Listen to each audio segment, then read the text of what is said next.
5, 4, 3, 2, 1.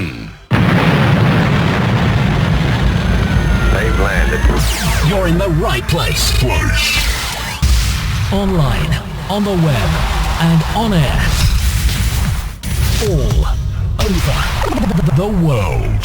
Talk radio. You hear us, we hear you. Yeah, good evening and welcome to the show. Here we are, another Sunday. Yes. Okay, and if you've not been here before, my name's Suzanne. And I'm Steve.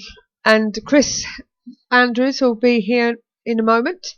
And He's just making coffee. Emma will not be with us tonight, although she was in the chat room there. She's had a very busy weekend, absolutely knackered, and she's got an early start for work tomorrow. So no Emma tonight. But, no, unfortunately. Mr. Christopher has joined us.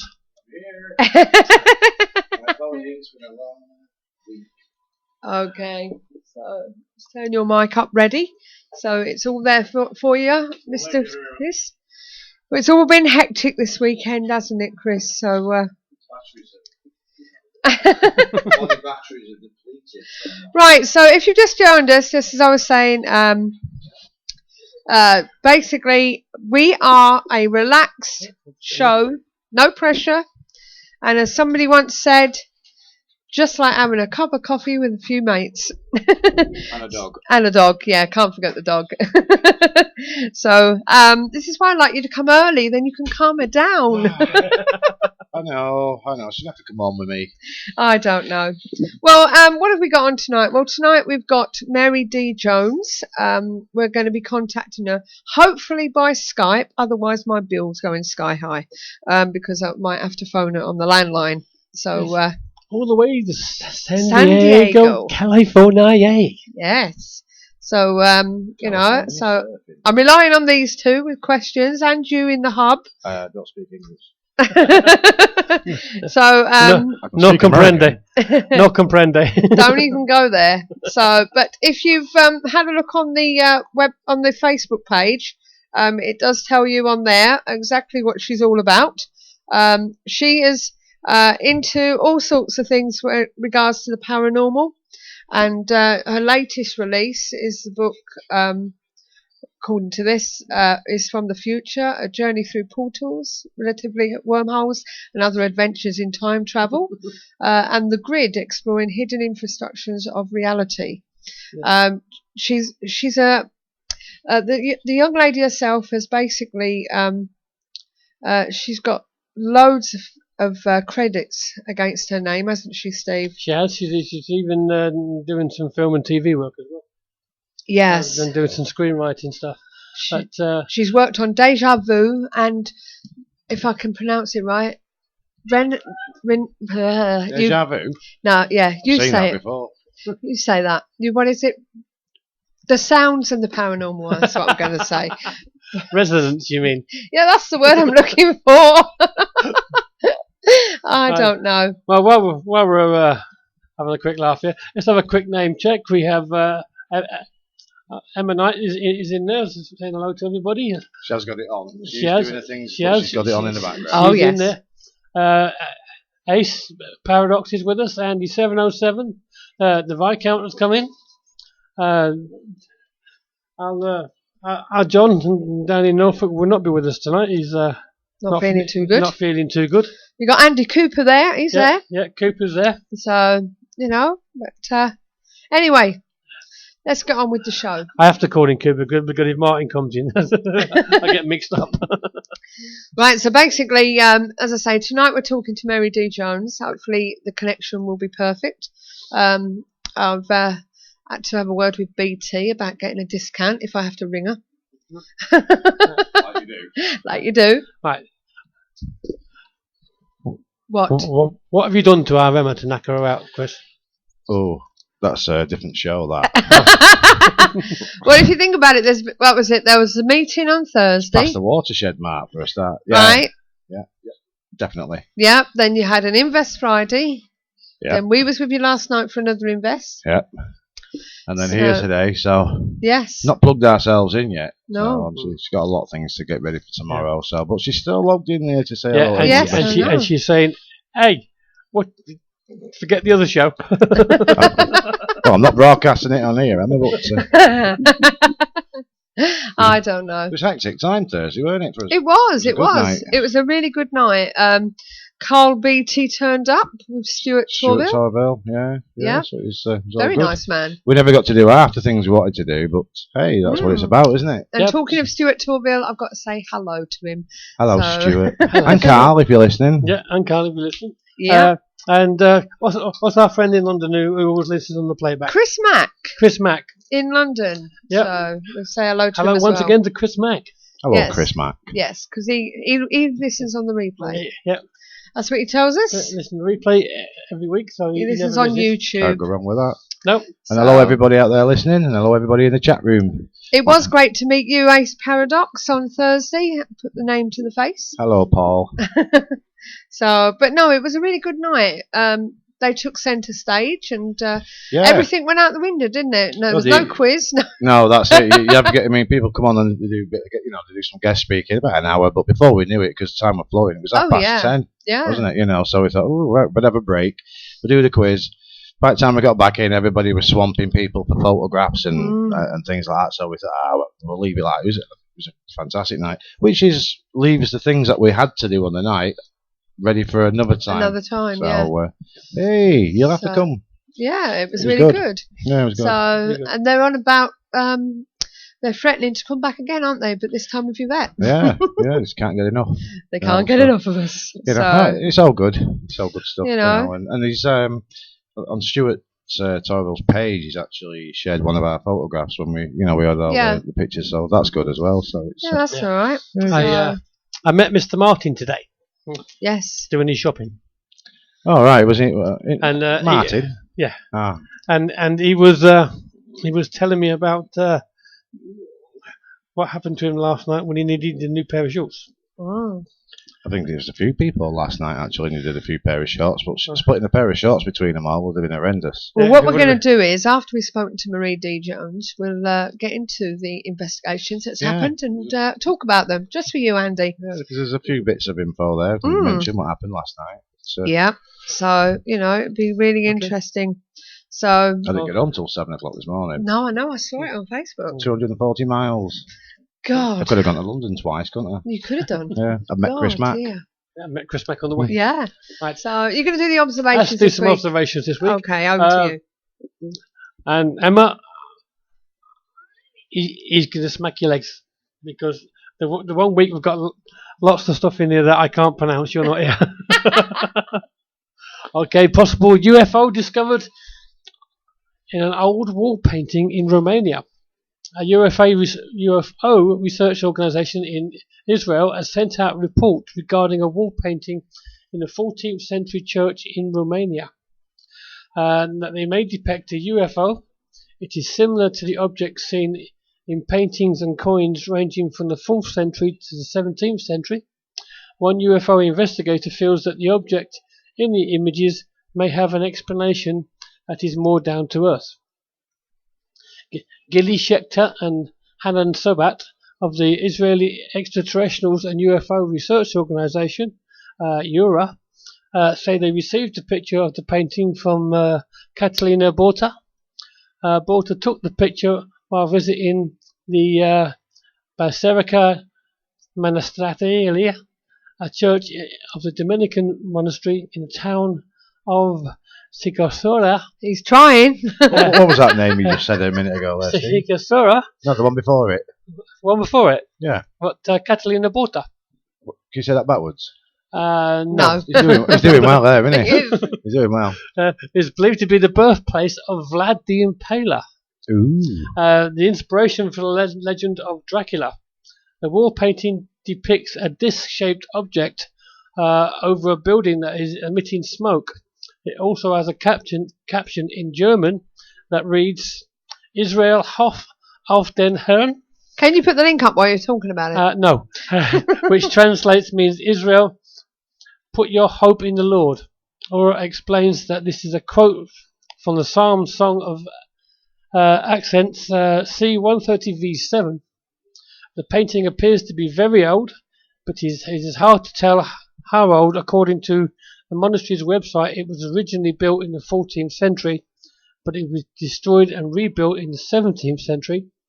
Euro Report also notes that they are unsure who painted it and when. However, they point out that the caption in the painting probably dates to after 1523, when the Bible was translated into German. Euro also notes that the painting is not often referenced in UFO research regarding depictions of UFO in art. However, the image does look similar to other paintings and coins which are commonly believed by UFO researchers to depict aerial anomalies. One such image is from the Prodigorum Liber. We're getting cries out here for the link, so can you put it on? When you finish this, you're going to be able to speak a foreign language. You know that, don't you? Okay, 1 second. I'll get the link for you. Put the link on, right, and they can look at it while you're talking about it. Read it themselves. Yeah, read it yourself. And It's hurting my ears listening to this. And then I won't have to. There you go. You can put it. Only thing is, I got to go up now and work out where I was. Here we go. Mystical coins. Occurrence in early Rome, written by Julius Obascuens. The image in question is supposed to depict a round object that was seen at sunset with a large beam of fire to the right. This sighting is supposed to have taken place in 98 BC. There is also a French coin. Too far down. 1 second. Here we go. From the 17th century with similar round objects. Some researchers believe these are depicted from Ezekiel's wheel. However, Mark D'Antonio, chief photo video analyst for the mutual UFO network MUFON, has another explanation. He says the shield-shaped object in these images is just that, a military shield. D'Antonio came to this conclusion by researching France in the late 1600s. He found the shields of that period did appear just like the image depicted in the coins. Furthermore, there was a civil war in France in 1680 in which the territorial aristocracy was replaced by the absolute monarch of Louis the 14th. He believes the shields were placed on the coins to illustrate King Louis' strength. There we go. Take a breather now. I can breathe. Take a breather. Put the next link up while you're talking drop. about it. I'll put the next link up. Okay, 1 second. Where's the pair? Have we got pair drops? We have got pair drops, but I can't suck a pair drop and talk at the same I'm time. going to say if there was no pair drops there, we might have to cancel. There we go. Let's go back up to the top. God, you've got long ones here, haven't you? Yeah. Come back, Emma. All's forgiven. Revealed Hitler's twisted plan to bring back giant historic beasts from the dead, so top Nazis could hunt them. What a pillock! That's what I say. Yeah. Hitler wanted to bring back animals that had been extinct for 9,000 years. Nazis planned to reinstate prehistoric wild Uruk cows in Europe's forest animals. They stood at 7 feet tall to the shoulder and had giant horns. Project overseen by Hermann Göring hunt the creatures. Astonishing research revealed in documentary Hitler's Jurassic Monsters. He wanted to create the Aryan race of so-called superior beings, but Hitler and his Nazis didn't stop at humans. They were also trying to reinstate prehistoric animals that had been extinct for 9,000 years. Didn't he co-write Jurassic Park? Who? Hermann Göring. Hitler. He must have co-written Jurassic Park. It sounds like that. It does sound like it, doesn't it? He planned to breed the animals in zoos before reinstating them in the primeval Białowieża forest in Poland, which was rapidly cleared of its Jewish inhabitants. Yesterday, Dr. Toby Thacker, senior lecturer in modern European history, Cardiff University, said this is one part of a larger story about how the Nazi Party sought to give itself longer history and credibility and a sense of legitimacy with the German people by saying they weren't something totally new, but had this 2,000-year-old history going back to the Germanic tribes in the forest. Yes, Goring was big into his the old Germanics and that kind of stuff, as we found out before when. Could you read all that again? I didn't hear any of that. Could you read it all again? No. Do do do do do do do do. Next. I was just going to get your next link. See, it's a lot easier when somebody else is reading them. I can throw the links in all the time. Oh, Roxy, sure. I hope you guys are watching the what's it there? Okay, the 120-year-old mind reading machine.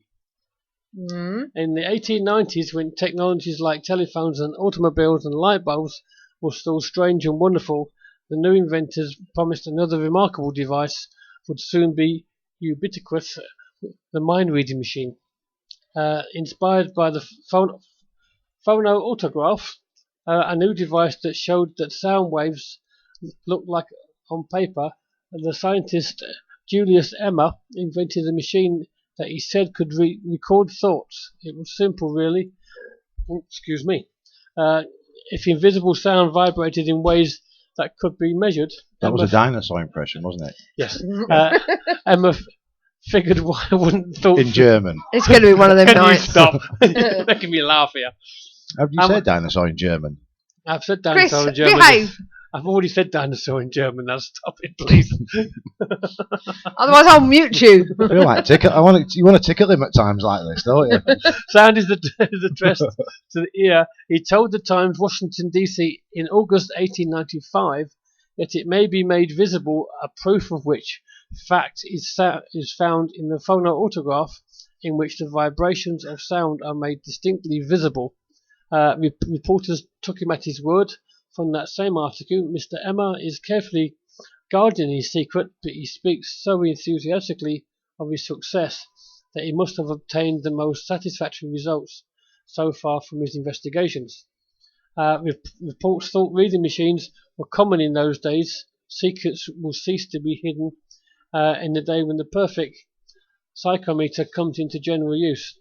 The Seattle Star declared in 1908 an article about Columbia University Professor Frederick Peterson lie detector-esque mind-reading machine. Peterson's device was made out of mirror, lamp and horizontal glass scale and a galvanometer, a tool to measure electric current. It was designed to shine a light on the person whose hands would be resting on a copper plate electrodes. That person would be instructed to say any words that came to mind, and if the beam of light shining on him moved more than 6 to 8 centimeters in response, Peterson interpreted it as a complex emotion. Okay, so it doesn't exactly sound like the instrument of precise the Star claimed it to be, but coverage of Peterson's apparatus clearly highlights the era's cultural obsession with mind reading as the next big thing in technology. By 1910, a British psychologist claimed the thoughts vibrated enough to be discernible to those constantly attuned to the phenomenon. Others in academia focused on the visible form of thought might take. What colours could thought be? And what will those different colours mean? In 1938, New York Times called the idea of thought reading machine delightfully plausible. Do you think it is plausible, considering we still haven't got it? I'm still interested in what colour thought is. How many you got left? Could be a long night. I know, it could, couldn't it? I've got a couple left. Well, hurry up. I can stop whenever you want me to. Why? I am going to read this one because I'm putting the link on. Okay. And if I don't get to the others, I will put the links on so people can actually look at them themselves while they are listening to us. Okie dokie. Evidence of ancient end-of-world plague discovered in Egypt. Archaeologists in Egypt have discovered the remains of an epidemic that so fiercely ravaged the population at the time that some believe it to be the end of the apocalypse. And I hate it when it does that. Jumps up, that is. Yeah, it jumps up on you. So you lose what you were reading. I thought you meant Yeti when it was the end of the world then for a minute. Well, I would do that as well. Well, A number of bodies were discovered at the funerary complex of Hawa and Akimenaru in the West Bank, Thieves, modern-day Luxor, that were covered in lime, a substance historically used to disinfect. 3 kilns to produce the lime and the ashes of huge bonfires where the bodies of plague victims were incinerated were also discovered nearby, according to Live Science. The site was dated around 2000 to 200 to 300 AD from the pottery remains of the kilns, in which the period when much of the Roman Empire, including Egypt, was ravaged by an epidemic known as the Plague of Cyprian, which is believed to have hastened the decline of the Roman rule. The plague is recorded as killing 5,000 people per day in Rome, and this dramatic impact caused the Bishop of Carthage to claim that the disease was a sign of the coming of the end of days. Fear installed by the plague had also cultural impact on the region, and it appears that the excavation site was ignored over the centuries, possibly due to superstition, until tomb robbers rediscovered the area in the 19th century. From the description of the plague recorded by historians from the period, scientists believe the disease to have been a form of smallpox or measles. How's about that then? God forbid they had shingles. Well, they probably if they had smallpox and measles, shingles was probably there as well. Oh, aye. I think, well, shall we leave it there then? Would you like me to stop? Yeah, please. Okay, I will put the links up for the other things. Don't forget, guys, if you have trouble with live stream, it's not down to us, it's down to them. Just refresh your page and you should come back to us, and we will do the same. So please remember that. And as I say, it's great to have you with us tonight, especially Chris, considering he's shattered. Yeah, but I'm alive. This is it. Now, let me just tell you a little bit about Mary D. Jones. She's a best-selling author, screenwriter, researcher, radio show host, and public speaker. She is the author of 2013 End of Days, or A New Beginning, envisioning the world after the events of 2012. She's also written PS Science, How New Discoveries in Quantum Physics and New Science May Explain the Existence of Paranormal Phenomena. That's getting deep, isn't it? That.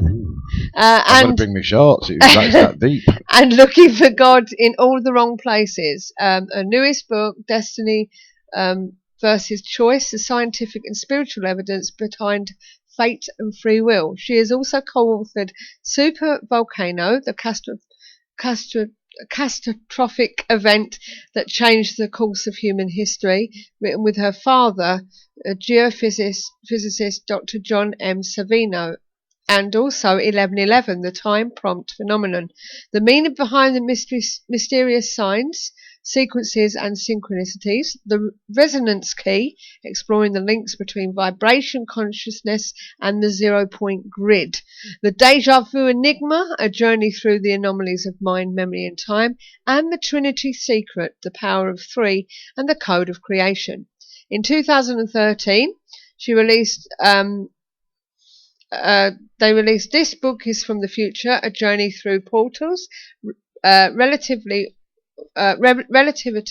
wormholes and other adventures in time travel. And in 2014, books included The Grid, exploring the hidden infrastructure of reality, and Viral Mythology, how the truth of the ancients was encoded and passed down through art, legend and architecture. So she did cover a lot of stories, didn't she? Yeah. But you know what I mean? I'm liking? You know what I'm really liking at this moment? I've got your nail polish. Thank you. I want some. That's really nice. Not my nail polish. I sat here listening to you reading that, and I was dazzled by the sparkle. But no, seriously, she's really, yeah, you know what I mean? Yeah, I mean, well, We've got a lot to talk about. That's out of my equation. I'll leave you two to answer the questions on that one then, or answer the question. No, it's interesting. It is interesting. That's very, very, like you said, it's very, very deep. It is, isn't it? It can be very, very deep. So basically tonight what we're going to do is we're going to talk to Marie about herself and where she sits, as I normally say, in the paranormal world, which looks like everywhere by the sound of it. Wow. She has a big chair. She does have a big chair. No, she's got Wellingtons. We're going to also talk, as I say, about some of her topics, and it'll be basically an introduction tonight of the lady herself. And if there are any questions that you have in the chat room, then please do contact us and put them in there. Now, if you didn't know, she's also a staff writer for Intrepid magazine and a regular contributor to New Dawn magazine, Paranoia magazine, and Fate magazine. I don't know if that's the same one in England.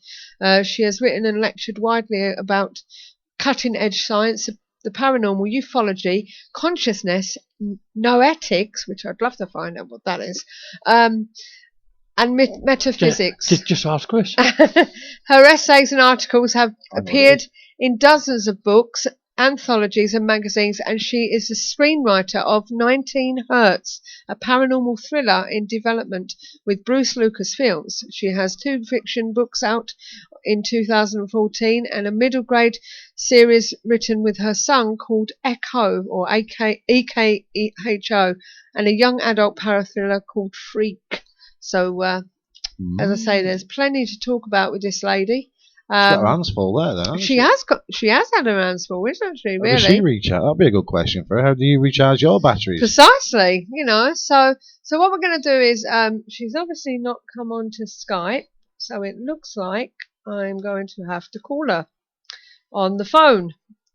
Dun dun dun. Fingers crossed. Let me just double check that she's not there. No, I'm not seeing her. Right, okay, so it looks like I'm going to have to call her on the phone. Okay, so bear with me, guys. The marvels of technology. Yeah. Right. I Need my mic. Hold on, let me just give him my mic. Turn your microphone down. 1 2 1 2. Right, okay. So let's give her a call. Oh, the wonders of technology. Yeah, put it in the clip you can hear from. Dun dun dun dun. Let's hope you can all. Don't forget, guys, you've got to let me know if you can hear her in the chat room. Hello, Marie. Hi. I didn't see you on Skype, so I thought I'd better give you a call.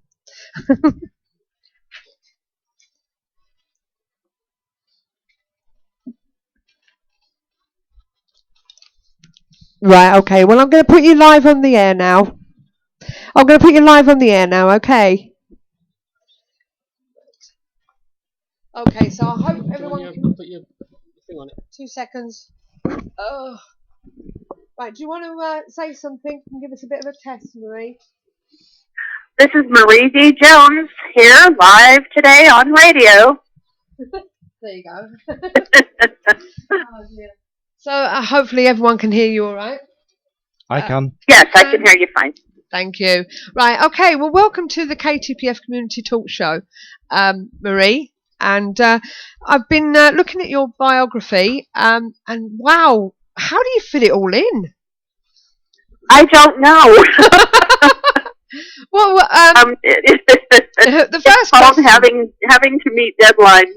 I mean, I love to work, and I tend to work quickly. You know, I feel really funny if I'm not writing something. And I don't, you know, a lot of people will say, well, this is really strange. But I like to write 2 things at a time because it really just gives you an opportunity to step away from one and, you know, go to the other and sort of recharge your batteries and then go back to one. But, you know, I feel like if the opportunities are here now that I don't want to say no to them because they may not be here next year. And I'm really, really lucky that I have had the opportunity to write so much and put out so many books. Well, May not last forever. yeah. Now you've touched on quite a few topics. First of all, before we go into them, who is Marie D. Jones? What got you into all this? Oh gosh.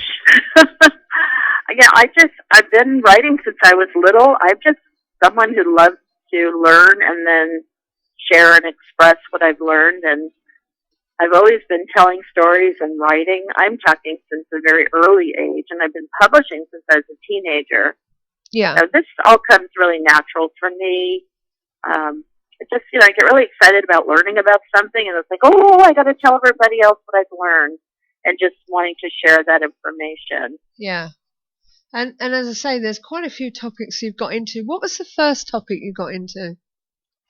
Well, years and years ago, I started out writing fiction and screenplays, and then about 10, I don't know, maybe 12 years ago, time goes by so fast, it's like, oh, that was 12 years ago, not 10. I just got this weird urge to write a nonfiction book and see what it was like, and I wrote a book called Looking for God in All the Wrong Places, and it was just sort of a humor, like spiritual humor commentary, and it didn't sell at all, but it got some really great reviews, and it got me my agent, Lisa Hagen, who then said, okay, what do you want to do? What do you want to do next?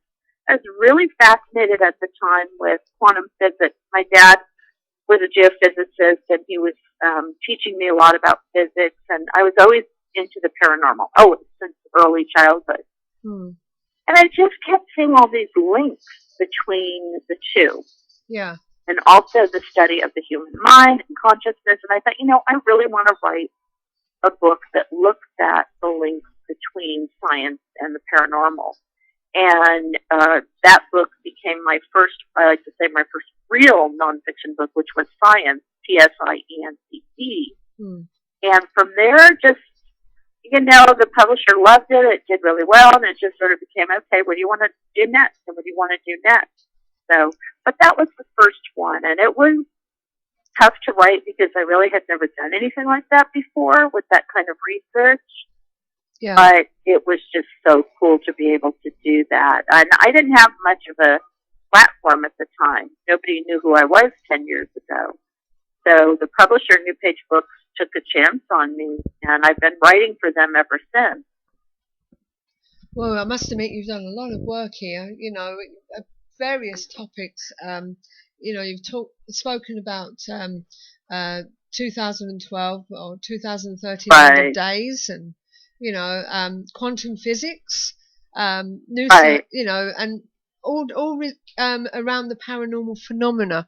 So, yeah, that tends to be a lot on science too. I love science and I love paranormal, and those seem to be the things that attract me and I want to learn about, because it's really hard to write a nonfiction book and do all that research on a topic that you don't like, because you have to live with it a long time. Through the writing and the editing and then promoting the book and talking about it a lot. That goes on for years. So that's one, for me, that's one of the ways I choose something to write about. This is it. Now, on the subject of the deja vu enigma, now what do you feel, what made you write that book? What inspired you? Wow. Well, Larry Flaxman, who is my co-author on a number of books, we had been wanting to look, he came from a paranormal background too. We really wanted to look more into the role that the human mind and the brain play in all different paranormal phenomena, including the one that I think most of us have had that we can all relate to, which is deja vu, which, I don't know, it's kind of hard to describe that as being paranormal, but it sure does feel like it. So that sort of allowed us to lead into a book about the brain, the mind, consciousness, perception, how we perceive reality, how we filter information out, including information that might be paranormal, why some people see things, others don't, just all this stuff about the human mind. And we use deja vu as a sort of gateway experience to lead into that because the vast majority of people have had deja vu, so they could kind of relate. Right. Well, we've got some questions for you in the hub at the moment.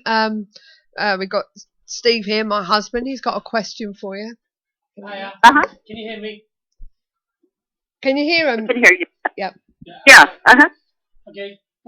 Deja vu has there's many theories for it, from the subconscious seeing things before we do, to linking in with a paranormal universe. Which of all the ones that you've heard of do you think is more likely? I will tell you that when we started writing the book, we kind of thought that, this is just a memory glitch. This is something that the brain does. It just misfires, a neural misfire.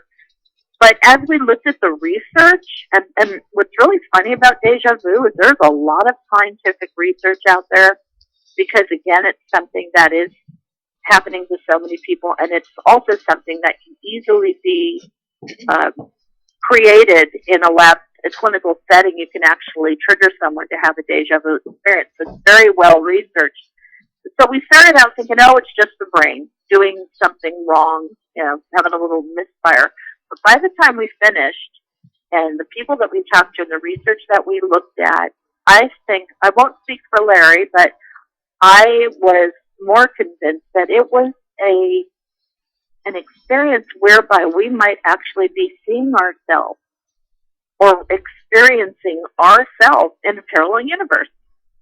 The multiverse theory made so much sense in that when you talk to people who have deja vu, one of the first things they say is that I felt like I was split down the middle and I was seeing me in another reality. And that's a very telling thing.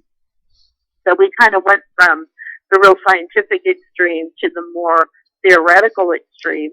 And the thing is, a lot of the scientists and researchers that are doing this research into deja vu, they still cannot pinpoint for sure anything physiological. In other words, they can trigger deja vu in you if they put electrodes that stimulate the right part of your brain, but they have not yet been able to tell any of us why it happens in a normal everyday setting when you're just walking down the street. What is it that's stimulating your brain? Where is that stimulation coming from? Is it internal? Is it an external influence? And again, so many people, when they have deja vu, they'll report maybe having a vision of a past life, or some of the people we talked to had glimpses of something that was going to happen in the future that actually happened. So there's all these sort of attachment experiences. Our vast virus database has been updated. Okay. Sorry about that. Like how the computer decided to do an update. Right. Did you have another one there? I have. With the brain and the human brain and the Earth both resonating at the same frequency, is it possible that for an instant these we might resonate at a slightly different frequency, and we're actually linking into what has been? Absolutely. I love that word frequency. And Larry and I wrote a book called The Resonance Key that is all about resonance, vibrational frequency, sound, how when frequencies, whether again we're talking about physiological within the human body or external to us, how when they match up, it often is a doorway for some other thing to happen, maybe even a paranormal event. And we absolutely could be tuning in at the moment we have a deja vu experience to that frequency of that other reality. And we really feel like there are so many other realities that we're occasionally aligning with or tuning into. But, when you listen to a radio, you have the choice of what you want to listen to. As long as you turn the knob and fine tune to the right frequency, you can go from rock music to classical to talk radio. Yeah. And all that stuff is out there in the airwaves. It's all out there, but you have to tune in to a specific frequency to pick it up. So, and our brains may be doing the exact same thing. Steve? Chris, sorry? Hello there, Maria. Hi, can you hear me all right? My name's Chris. How are you doing? Hi, Chris. I'm good. I'm good. Yeah, I can hear you good. Great stuff. Great stuff. It's so far. Fantastic. It's fascinating the amount of subjects and topics that that you cover. And that you're interested in, and the information that you bring to light is absolutely it's phenomenal. It's fantastic. Do you on regards of deja vu and maybe precognition and things on that terms? Have you actually do you have a preferred topic for yourself, maybe out of all the topics? I mean, we all like the topics, but a preferred one. Oh, a favorite that I like, you mean? One that might sort of may be held a little bit more dearer to yourself than others, even though you're intrigued by all the topics. I have to tell you, I've written about all kinds of stuff. One of the most enjoyable experiences is I got to write with my dad. We wrote a book called Super Volcano. Again, my dad, he passed away a couple of years ago. He was a geophysicist and a seismologist. We'd always talk about writing a book together. And I love natural disasters and, earthquakes and all that kind of stuff. I love that. And Yellowstone. My dad's specialty. That was really fun because I love earth sciences. But personally, I think for me the most enjoyable was my first book, Science, because I got to really take a good look at some of these quantum physics and theoretical physics facts and even the theories. And it was just so cool to me that, wow, this sounds like maybe a way that we could explain ghosts and apparitions. And this sounds like something we might be dealing with UFOs and cryptids. That was really exciting. But I love every book, and I still have a few subjects, that maybe I'll write down the road away. But that was probably the most exciting because at the time it wasn't really being discussed a lot. Whereas now today, that's a really big topic of discussion in the paranormal community. Exactly. I mean, this phenomena of natural disasters and things like you've just been saying about super volcanoes. Things I find that fascinating myself. I mean, you got Yellowstone, isn't it, which is an active super volcano. Right. So, yeah. I have another one called Long Valley. I'm out. I'm not in a really good area. I'm in Southern California, so not only am I near two of the biggest supervolcanic calderas in the world, but I'm also near one of the biggest earthquake faults. Ah, right. That must be how does it actually feel to yourself being in a situation like that, where one of the an earthquake fault? Obviously, at any given time, maybe at some stage in the future, you just never know what's going to happen. How would that?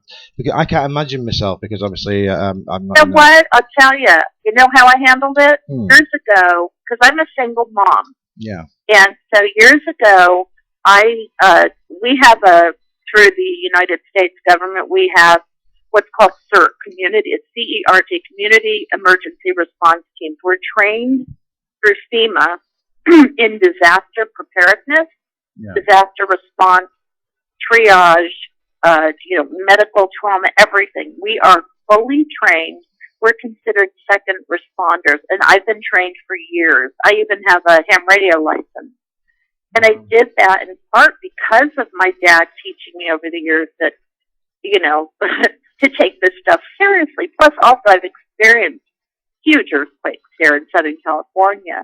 And what I learned, and what we all learned, is that they are survivable if, especially if you're prepared and you've got your 2 to 3 weeks worth of water and food, because the power may be down that long. You may not have water for 2 weeks. They used to tell you 2 to 3 days. Now it's weeks.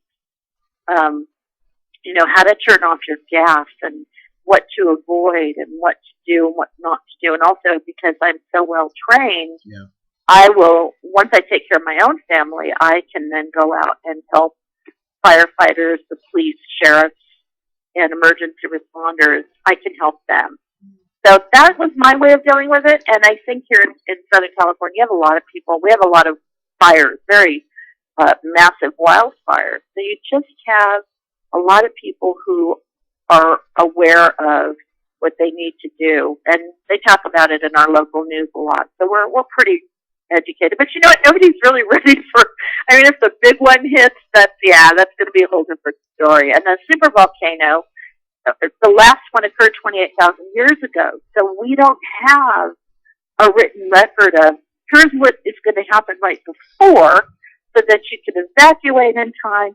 That's a little scarier of a situation to deal with. Yeah, being able to evacuate in time. I mean, like they say about Yellowstone and things like that. I mean, that's only one, isn't it? Of so many. Is it 14 or something like that? That's supposed to be super volcanoes on the planet, apparently, isn't it? There's 40 odd, but they keep discovering more. And I know recently Mount St. Helens, which was not a super volcano, it had a massive eruption in the 1980s. Yeah. Global, affected the air globally. Yeah. That they discovered a super volcanic caldera beneath it. So it's like even with earthquakes, the last really huge one that I lived through was the Northridge earthquake. That was a fault that up until that day nobody knew about. It was freshly discovered when it broke, when it shattered. So that's one of the things that you live with. But you know what? Everybody has something somewhere. There's flooding, there's tornadoes and hurricanes, cyclones and monsoons, and I think that's part of. I mean, no matter where you are. Well, exactly. I mean, I think in general that's life in general for everybody in every nation, in every country. There's always something there that has that element, and I think there is.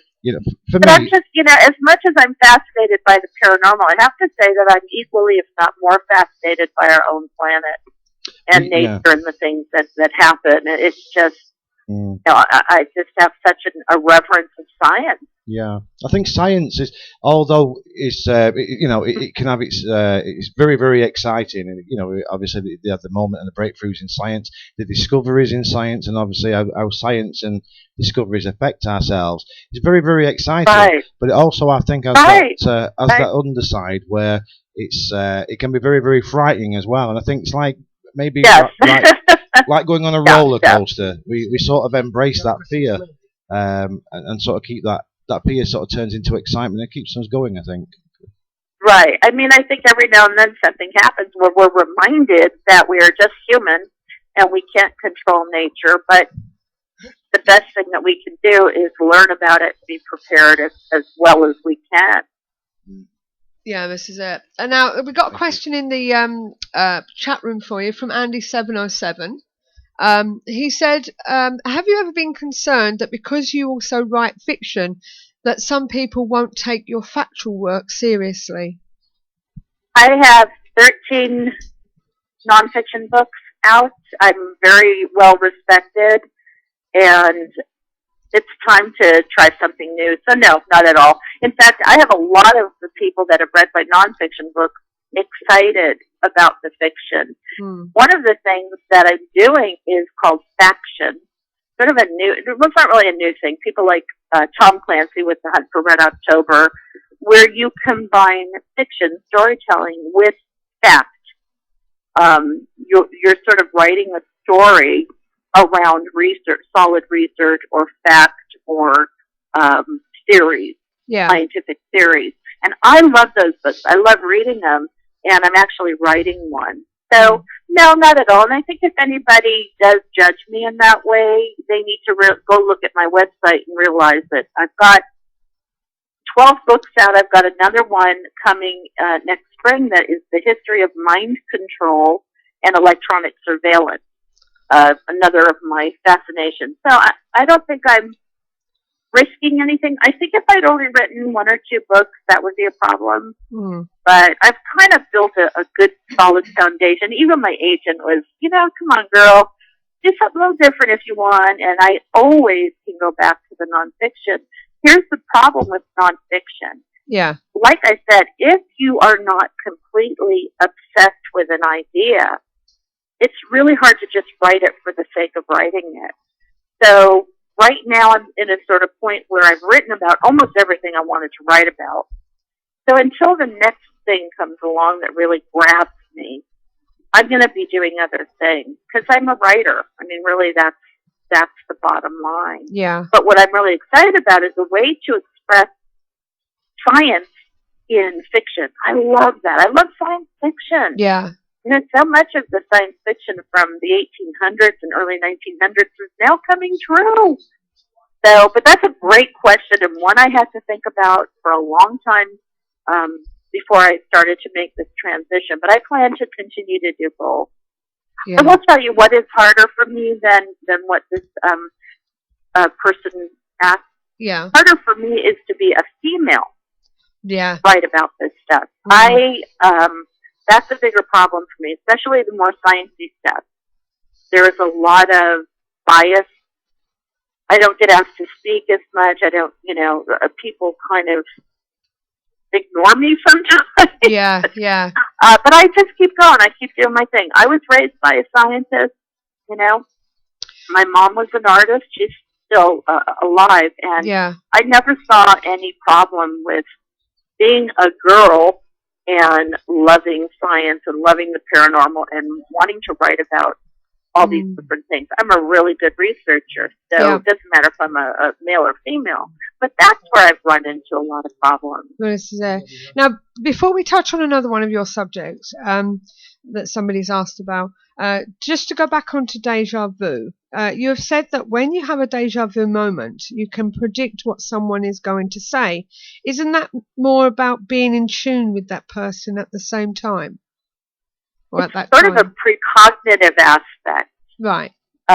When you've had it yourself, you can always kind of tell within it's like a fraction of a second, the next word that's going to come out of that person's mouth because you have heard it before. Yeah. Or the next thing that's going to happen. But there's such a short gap of time between your awareness of that and it actually happening. So what it appears like is it almost like you're watching a memory of what you're going through. I mean, that's impossible. How can you have a memory of something that you are currently experiencing? So there have been theories about, it's just information being taken in from one eye, being processed a fraction of a second before the other. Well, that theory was disproven because blind people and people who only have sight in one eye have deja vu as well. Yeah. And again, all these, is it a glitch in memory? There's been no evidence of any of those other theories. So we're still sort of stuck on trying to figure out what the heck something as common as deja vu is. But it just, people have precognitive vision. Some don't. Some see themselves in a past life or in a location that is set in a past timeline. Yeah. So that's a whole different ball game. Some people have deja vu and it goes on for 10 minutes. Some people 5 seconds. In my case, if I have deja vu, the second I say to myself, I'm having deja vu, it stops. So there's all this, crazy stuff. One of the other interesting things about deja vu is the connections with epilepsy and poltergeist activity. Yeah. Being that the same part of the brain is involved when you stimulate it, that you can have any of these different experiences, which shows that part of the brain is what is highly active in a lot of our anomalous experiences.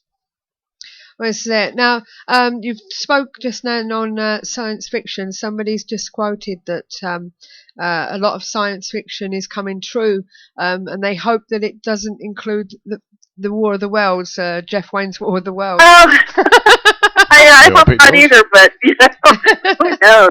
I think in more terms of technology and the gadgets and things that you see, Star Trek and phasers and all these things. Well, this is it.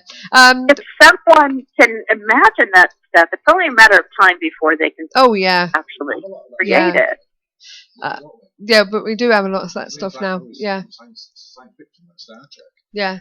We actually have these things like Bluetooth and be able to transport things, mobile phones, the communicators. Right. It's all coming. It's like, how do they know this is coming? They just have these amazing imaginations that were able to grasp science fiction does what wasn't here yet. Yeah.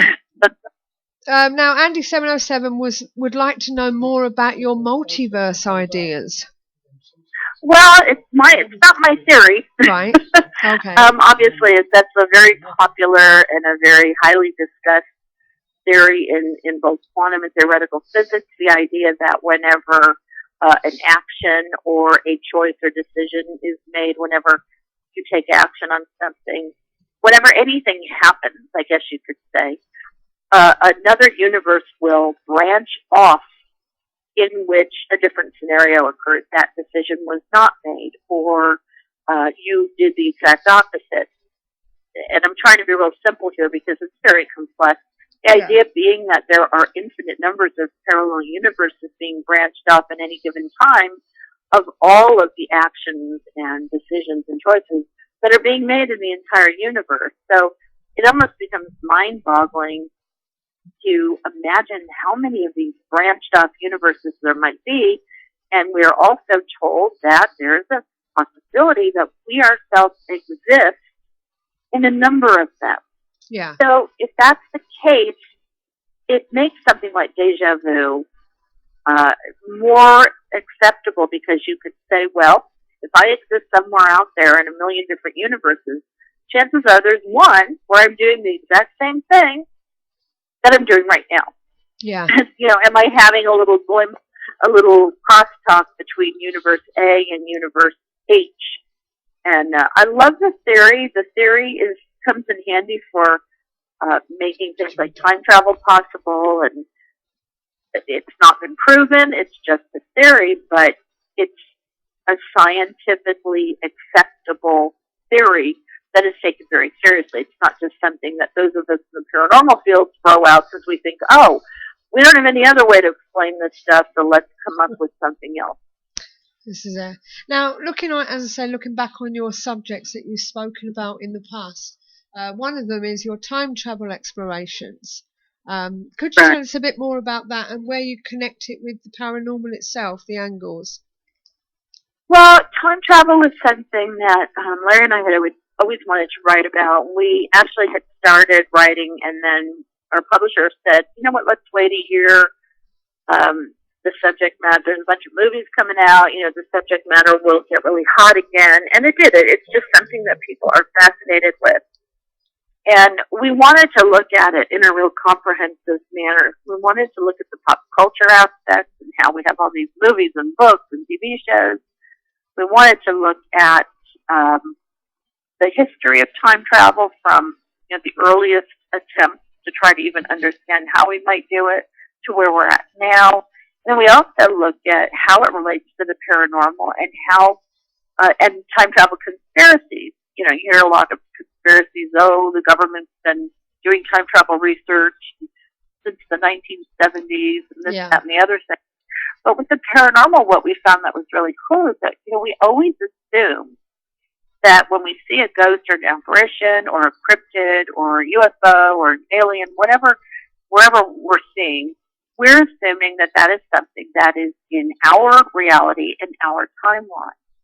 And it very well may not be. A lot of ghost and apparition sightings almost look like projections of someone in the dress of another time, another era, the Victorian, 1800s, what have you.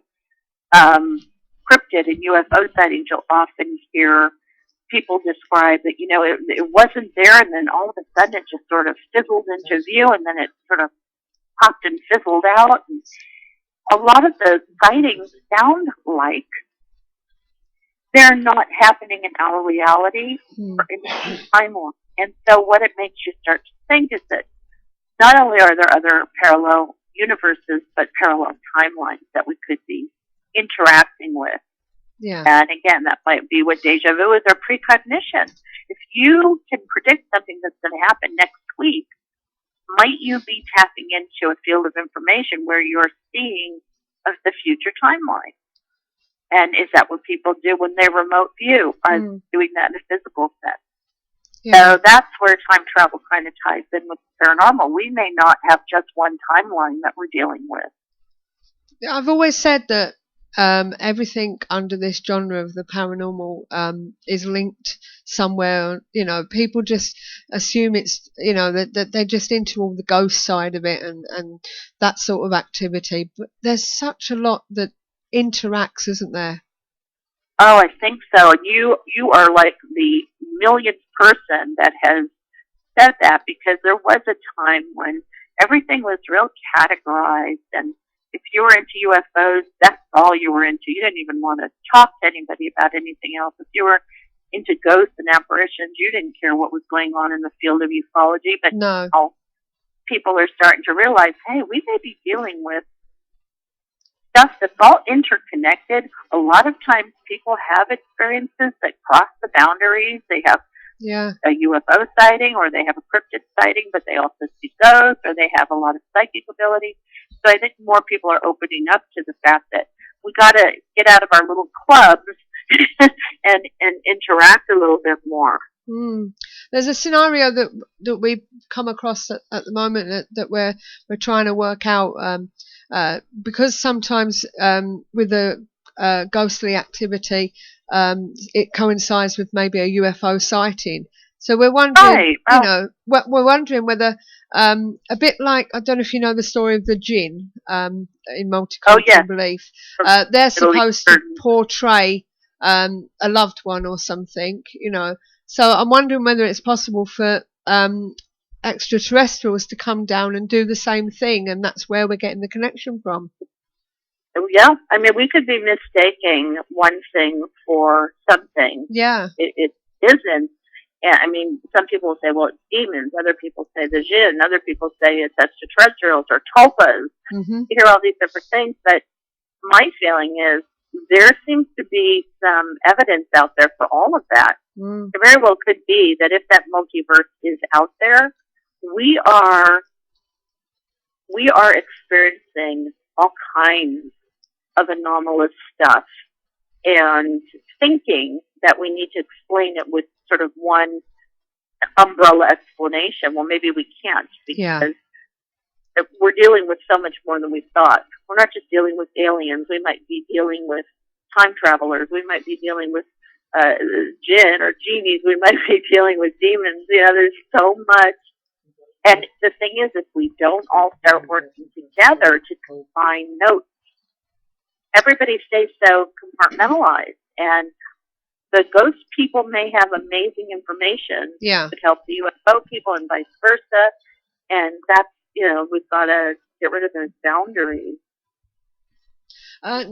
Now, the main reason for getting you on the show tonight, topic-wise, was just to get you on the show to introduce yourself to our audience and just touch on little bits and pieces of your subjects that you do cover, in the hope of getting you back on again a few times and talk about specific subjects. Oh, absolutely. That'd be great. Yeah. Now, as I say, during this conversation that we're having, we've got more questions in the chat room for you. Ace Paradox, this could be a long one, would like to know, could you ask Marie, do you think there is a small time or phase shift between our reality and another that is responsible for deja vu? I'll do one at a time if I was you. Right, we'll do one at a time. So that's the first one. Okay. Yeah. I mean, I think a phase shift is similar to a frequency alignment, what we were talking about earlier. With deja vu, with time travel, with anything, this all could come down to a matter of the finding the right electromagnetic frequencies by which one reality operates. Because they're going to, if we think about it, in the multiverse, every different level of reality may have its own laws of physics. Yeah. They may be so far beyond our own that there is no chance of us kind of interacting or communicating. But there are others that may be very similar. And those are the ones we might be having some interaction with. How we figure out how to align the frequencies, or if you want to call it a phase shift, whatever, I have no clue. That's the world of physics. But the paranormal community needs to embrace science in order to get those answers. Yeah. That's not something we're going to get on our own unless we happen to have a lot of scientists that are working on it. And I think there are a lot of people in the scientific community that are interested. Yeah. They may not be openly, but they certainly are behind the scenes. I've seen proof of that. Yeah. Now, Ace Paradox, as I said, he's got another couple of questions for you. He's into making his own gadgets for paranormal investigating, mainly ghostly activity. And he's asking, if he was to build a machine that could generate light, electromagnetic and crystalline vibration energy in a controllable, adjustable way, do you think it would help us to tune into other worlds? I know that, a lot of the people out there that are involved in paranormal are using some really basic gadgets like EM meters and thermal imagers and things like that. I feel like those are super limited. Mm-hmm. They weren't made to be used for this. They were made for other things. They're, mainly construction and looking behind walls for water leaks and what have you, or wiring, faulty wiring, things like that. One of the really cool devices that I've seen people work with are Tesla coils, infrasound generators, anything that changes either the environment, the EM field of the environment, or influences physiologically the investigators or researchers. Yeah. That's where we're going to find the answers. So if he's creating things that will create frequency alignments or frequency shifts, that's much more the direction where this field needs to go than trying to use equipment that was meant for something else entirely, and shaping it to figure out what, just because the EM field got a little higher or lower doesn't mean a place is haunted. No. But if you are generating a specific frequency, whether it's light, sound, or if you're even using something like a Tesla coil that pumps out a ton of energy, or an ion machine that puts positive or negative ions into a room, you might be able to shift our space-time reality just enough to make something bleed through. But, vice versa. It might bleed out the other way. Yeah. So, I think that's cool. I think that's the problem with the paranormal. There aren't enough people making that kind of stuff because they don't know how. You kind of have to be a tech geek. No. So it's more power to them. Tell them to get some of that stuff out there on the market. He's always making stuff, and I think he just said, yes, I am, so I'm assuming he's making that. He also goes on to ask, could this technology be useful to help us see and record a ghost? And if so, what frequency do you think would be useful? Oh, dear God. Let me tell you this. It's definitely not the frequencies of the EM spectrum that humans operate on. We've done a lot of research into ultrasound and infrasound. Yeah. Let's look at the animals. We can look at animals out in nature, and they hear and they see things in different parts of the spectrum that we do. So I would say just focusing on what is beyond the range of human hearing and human sight, and starting there. There are so many possible frequencies that you could tap into. Those seem to be like the two to start with. A lot of people think that even ultrasound, when there's an earthquake, or right before there's an earthquake, a lot of times animals act really crazy. Because they're hearing different types. They're hearing sound waves. They're hearing infrasonic and ultrasonic sound waves moving beneath the earth as the ground begins to move. Because before the actual quake, the ground is already moving. But there are actually people that pick up on that too. What is it in their physiology that is sensing that? Is it a part of the brain? Is it blood chemicals, hormones, a certain brain chemical? Is it just something genetically that some people are predisposed to? There's so many different, I don't know how to pinpoint a frequency, but I think to start just by looking what is immediately beyond our human range of experience is a really good place to start. Right. That brings me on to the next subject, the resonance key. It's all about sound, isn't it, with the paranormal? Steve's got a question for you. Well, it's connected with sound and frequency, really. As we know, the human brain and the Earth has the same frequency and resonates at 7.83 hertz. Right. So, what I was thinking is, when we're ill or stressed and everything else, our frequency actually changes slightly. Do you think that this could be why we're hearing spirit or seeing ghosts? It's just that because the frequency changed, we're actually linking into something else. Yeah, they're called the Earth has its own group of frequencies called the Schumann resonances, and 7.83 is the most common and widely known. And my feeling is when we are aligned with the frequencies of nature, we're probably experiencing health and well-being. When we're misaligned, we're out of alignment, like when your car is out of alignment, it doesn't drive very well. And I think that this is, Larry and I have a book that we just put out called The Grid, where we're looking at the infrastructure of reality and how do we physiologically interact with our environment in order to create our reality and possibly experience others. And one of the things that our future research really wants to focus on is what happens environmentally and what happens internally, physiologically, that has to align perfectly for someone to have a paranormal experience. Yeah. Because it's got to be both. And the reason why I say that is you could put 20 people in a room and you could pump infrasound or what have you. You could do any kind of experiment. You could, the place would be haunted like crazy on its own without you even doing anything.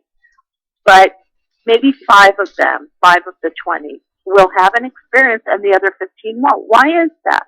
Are the 5 lying? Or are they making it up? No, I think it's because there is something in their physiology that allows for that alignment with the environment so that they can experience it and the guy standing next to them doesn't. And that's kind of where all that falls into play. Some people may be much more sensitive to the Schumann resonances of the Earth, that whenever they shift with solar activity or what have you, they become more psychic, or maybe they get sick, or they experience like chronic fatigue. We've always left the human element out of the paranormal, and I think it's time that we study our own bodies and figure out what's going on when something happens, and then look at the next person who was standing right next to you and figure out why they didn't have the same experience of reality that you did. Right, Marie, just to go on a bit more about yourself. Okay. I don't know what happened there. Just go on a bit about yourself.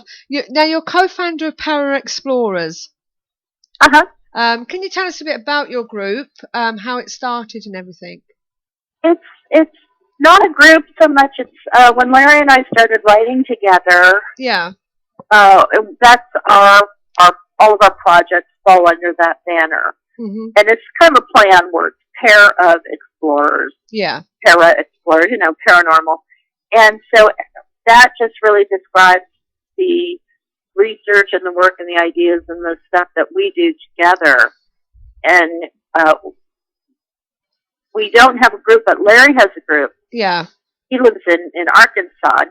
He has a big group there. So often he and I, through ParaExplorers, will come up with ideas that he can then take his group out in the field to actually test. And that's a really handy thing to have. They can be our guinea pigs. So you do all this all under do you do all this all under the ParaExplorers banner sort of thing? Yeah, it's just really a banner for everything that he and I do together. Yeah. So and how long has ParaExplorers been going on at the moment? It's great. I mean, we have the book that we're working on together. The history of mind control and electronic surveillance will be our 8th book together. Yeah. And we're also Larry is getting very heavily into using brainwave monitors during psychic and channeling and maybe even near-death experiences. We want to start trying to locate, pinpoint the exact brain waves that are involved. We're looking at the gamma wave spectrum. So we're doing some of that stuff in the hopes that we'll write about it or publish something about it someday. So there's always something going on. Yeah. That'll probably be book number 9. So what is it you're working on at the moment? Is it still the book with your son, or have you finished that one? I finished that one. That's really cool too. When my son was younger, he was being bullied, and unbeknownst to me until much later, he formed a spy group at his school that just exploded. It became hugely popular and very sophisticated. And later on, I was talking to a movie producer friend that I knew, and I told her the idea, and she was like, "Oh my God, you have to write that." And I thought, God, that'd be such a fun thing to do. I wrote a book with my dad. Wouldn't it be really fun to write something with my son? And I have a literary manager, Talia Gandolfo, that I met through a friend, and she signed me, and we talked about everything I wanted to do, and that was the first project that she said, let's go for it. Yeah. Book 1 is out, and it's going to be an ongoing series. So we're working on book 2. And that's kind of what we're doing is the faction thing. Yeah. Because a lot of Echo is based on my son's real group and his surgeries and all the things that he went through. He has a disability. But there's also a sci-fi, a science fiction element that we've thrown in. Right. So that's where that sort of faction becomes really fun. So, and you're also a radio host yourself. I'm sorry? And you're also a radio host yourself. Oh, well, I was. Larry and I had a show for a while, and we had to stop it just because we were so busy with writing. He does a lot of speaking and being on radio ourselves as guests that we just was like, you know what, we kept having to cancel shows. And so we had a show for a while called Parafringe Radio, and I was also co-hosting Dreamland, Whitley Strieber's radio show. Yeah. And just kind of, you have to be consistent. As you know, you have to do it every week. And it just got so tough with our writing schedule that it was like, you know what, we can't fit anything else. We got to pull back a little here. Right, okay. Well, it's been great talking to you, Marie. It's been wonderful. I'm glad the phone line's held up. Fascinating, absolutely fascinating. Yes, I know, finally. Yeah, so you're in California, is that right? What's the weather like? I'm in Southern California. It's gorgeous as usual. Don't like to brag, but... Oh, thanks. So, and hopefully, as I say, we can get you on the show again sometime and actually talk mostly about one particular subject. Would that be okay? Absolutely. It would be my pleasure. Right. Well, thanks again, Marie, and please enjoy the rest of your day, and thank you for giving us your time. Thank you so much. You guys have a great day. Bye-bye. Thank you, and you. Bye-bye. Bye-bye. Yeah, bye-bye. Well, that was a good interview, wasn't it? That was fascinating. I had to think what my phone bill was. Yeah. Very interesting lady. Very interesting lady. It was worth it, though. It was worth it. It was worth it, I must admit. So, but she couldn't Skype, unfortunately. I hope I asked everyone's questions. And say, there was some really good questions, actually. There was some questions there, and as I said, we'll get her back on the show, and we'll pick a topic for her to talk about. She's got loads of them, hasn't she? Really loads. You could use one show for one topic, just for one show. Oh you? yeah, and yeah, carry you on could. that way, and you cover in a vast array of information that way. Yeah.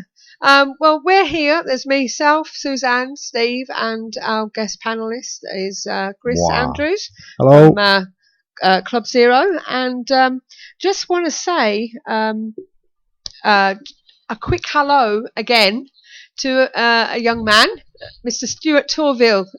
He's just told me on my Facebook message me that he's watching. Yeah, so hi there, well, Stuart. So hi, Stuart. Nice to see you watching us. We're not watching you, but you're watching us. Watching you, watching us, watching them. So what we're going to do is we're going to take a break now for the paranormal events. Before you do that, okay, I would like to read something out. Go on then. Oh yeah, something you was going to do, weren't you? I'm putting myself in the firing line. Go on then. I'm going to read this out, guys, for your perusal. See what you think. Okay. And you can let us know after Susie's done the paranormal events. I came home after the meeting on Thursday. Didn't particularly talk about this, but I was talking to Steve Mirror, telling a little bit about an idea I had about this, which I've written down, and he said, "Put it on paper." So I did. Go on then. And I sent it to him, and he's going to do a little bit of research on it. Okay. Right, here we go. Could frequency be the answer? Now, I'm not a scientist or a professor, just someone who has a theory about frequency, but first the facts. The Earth and the human brain have the same frequency, and now research has shown that human DNA strands are communicating with each other on the same frequency, and that frequency is 7.83 Hertz. Okay. Now, as we know, the frequency of the human brain does change slightly when we are stressed or suffering from illness of some kind, which leads me to think that at times when we have this frequency change, could it be possible that we are able to link with other dimensions or parallel planes and be able to see or sense what is on that dimensional plane? Hence, we think we are seeing ghosts or hearing spirit. Mm-hmm. Of course, then this would mean that everything that has gone and is yet to come is happening now on another dimensional plane. And if this is what psychics and mediums are tapping into by somehow changing the frequency of their own brain to link in.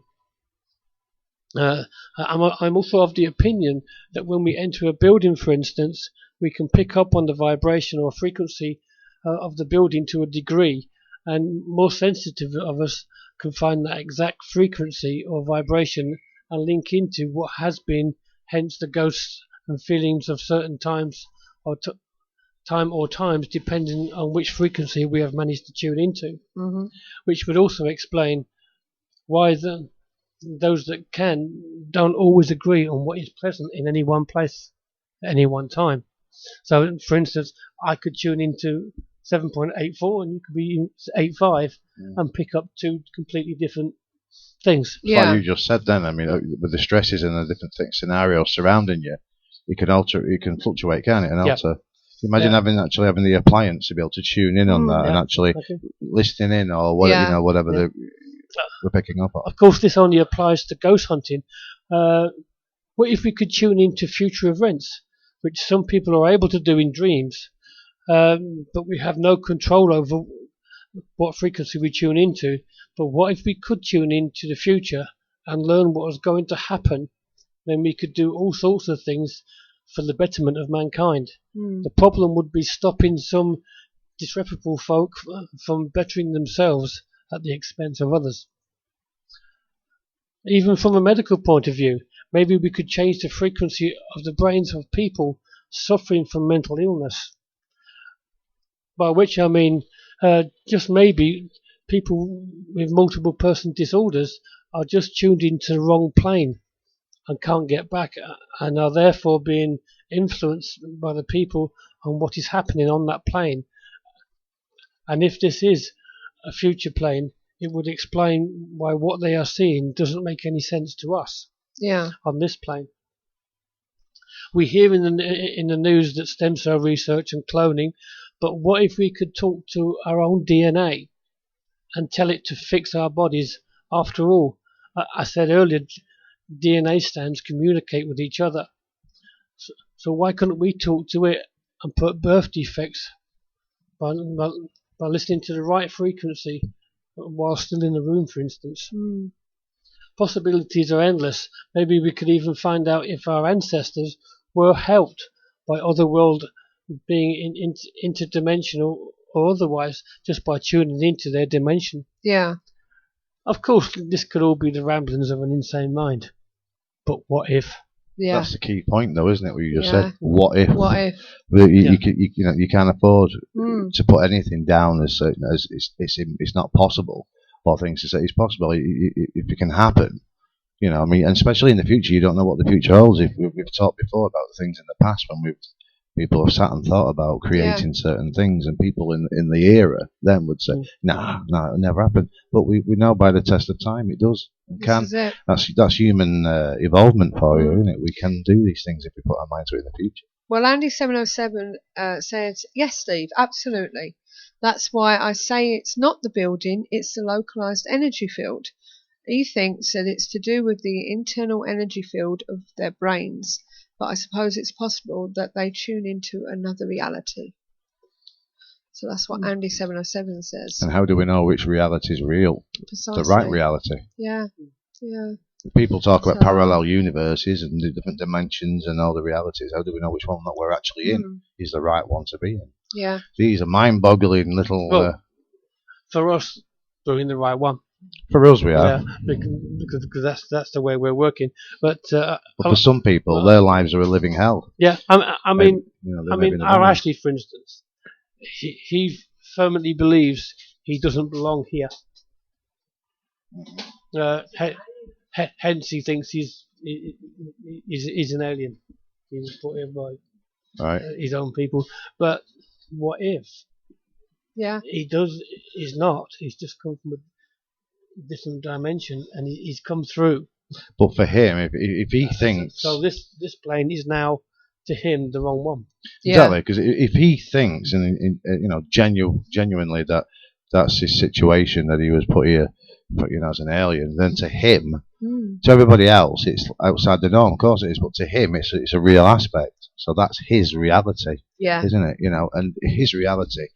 And everybody's reality is different and varies. So for one person to the next person, reality is different. It's just understanding the reality. So for me here, sitting in this little area here, this is my reality.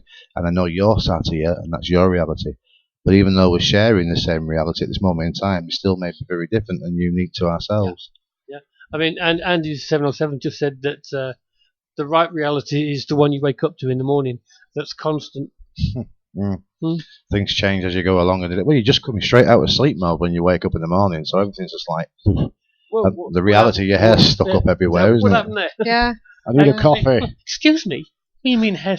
I wake up in the morning and my hair is perfect. I can't do a thing with mine when I wake up in the morning. Yeah, can't do a thing. I don't know. Anyway, while we all think about that, and maybe get some other things going, we'll hand over to Susie to do the paranormal events. Susie. Yeah. The Paranormal Intelligence Gathering Services Ghost Store is a one-stop shop for all of your ghost hunting gadgetry needs. Run by ghost hunters for ghost hunters, the shop is filled with all of the latest in investigation equipment, shipped in from all around the world, from high-quality digital dictaphones to EMF pumps, infrared illuminators to laser grid pens, CCTV equipment to data loggers. All of our equipment has already been imported, so you can buy it safe in the knowledge that there will be no hidden costs. And with our postage promise, you'll never pay more than the actual postage price. So visit www.the-pigs.co.uk/ghost store. Yeah, and after these adverts, we will be coming back to Chris, and we'll be talking about last night's investigation at the Leopard. So we've got all the news right here. Don't go away. Fed up of wading through the activities and events that other advertisers include? Find just what you're looking for at paranormaleventsforyou.com, your one-stop paranormal directory. And first up for July now, because that's what we're up to now. On the 5th of July, the Skirrid Inn in Monmouthshire. You can join Compass Paranormal there on the 5th of July, and they say that the inn has a reputation of being one of the scariest places in the UK, that several paranormal investigators have visited over the years to refute and prove the existence of its ghostly residents. You will get a 2-course meal included in the price, and to find out more, go to compassparanormal.co.uk. On the 12th of July, UK Shadow Seekers, which is us, me and Steve, we're off to Lancaster Castle Prison. They've not long been opening their doors. It's on a hilltop location looking down over the city centre, and Lancaster Castle is a Grade 1 listed building that sits on the site of 3 successful Roman forts. One of the most famous events to take place at the Lancaster Castle was almost 400 years ago with the Pendle Witch trials. So we have access to the prison wings, hanging yards, and the witches' dungeons. This is not to be missed. So you can find out more at UK Shadow Seekers, which is events.shadowseekers.co.uk. On the 18th of July, Saltmarsh Hall is a Grade 2 listed building situated in 7 acres of gardens in the East Ridings of Yorkshire on the banks of the River Ouse. The house was constructed in 1825 to 1828 by a young man by the name of Philip Saltmarsh, who was an officer in the Afghan and Boer Wars. You can join Compass Paranormal there as they investigate the deserted north wing of the hall with its network of dark, foreboding cellars beneath that staff refuse to go into. Find out more at compassparanormal.co.uk. On the 19th of July, the Spirit House Evesham. Join PSW Paranormal at the Spirit House, which is a building full of spectacular activity. Built with stones from Evesham Abbey in 1544, some speculated earlier than that, this location is renowned for its poltergeist activity and dark spirits. Dare you do a lone vigil in the cellar where a dark spirit is said to reside, or sit in the chair which has been reported to be thrown across the room. You can find out more at pswparanormal.co.uk. I assume that's what it looks like anyway. 25th of July, Station Hotel Dudley. This event includes a chance to stay the rest of the night in a very haunted room 217 if you dare. A guest or couple will be given the chance to stop the whole night in room 217 after the event. A random draw will be made 1 week before the event. As seen on TV's Most Haunted, the Station Hotel Dudley needs no real introduction. This venue is always popular and will sell out fast. Dating from 1898 and is undoubtedly one of the most haunted hotels in the UK. You can find out more by visiting personalparanormal.co.uk. On the 26th of July, Priest House, West Sussex. This is a 15th century timber-framed hall house which was built by the monks of the Priory of St Pancras in Lewes. The Priest House is the only one of its kind which is open to the public. It's a beautiful 15th century Wilden Hall house which stands in the traditional cottage garden on the edge of the Ashdown Forest in picturesque West Hoathly. To find out more about the history and what's going on there, you can contact compassparanormal.co.uk. On the 26th of July also, Yesterday's World Battle. This is in the High Street in East Sussex. Yesterday's World occupies number 89 and 90 High Street in Battle. The original building at Yesterday's World is over 600 years old. It was built in 1410 for the accountant of Battle Abbey. Over time, it was converted into 2 separate dwellings, 89 and 90, which has been home to a long list of occupants over the years, including a boarding school, a dentist surgery, as well as private dwellings. Reports of unexplained occurrences include staff that claim to have heard footsteps on the floorboards overhead when the museum has been empty. Some will not go upstairs on their own. A lady in a long dress has been sighted by a visitor on the stairs. A cowled monk was sighted upstairs in what used to be the main bedroom of number 89, now the chemist shop. Apparently the old lady used to keep it locked up after being awoken one night by the presence in the room and seeing the figure of a monk trying to pull her husband out of the bed by his legs. The builders working on the chemist shop reported feeling uneasy as if they were being watched. The sound of a baby crying, part of the push button commentary in the nanny's room of the attic floor has been heard going off when there has been no one upstairs, not not the commentary, just the baby crying. But for one night, you can find out just exactly what happens and experience these things for yourself. And you can find more information at www.the-pigs.co.uk. And don't forget, we've still got them 3 UK mediums doing their tour around the country. You've got Derek Acora with his 214 Enlightenment Tour. Find out where he's appearing at derekacora.com. You can see Tony Stockwell around the country.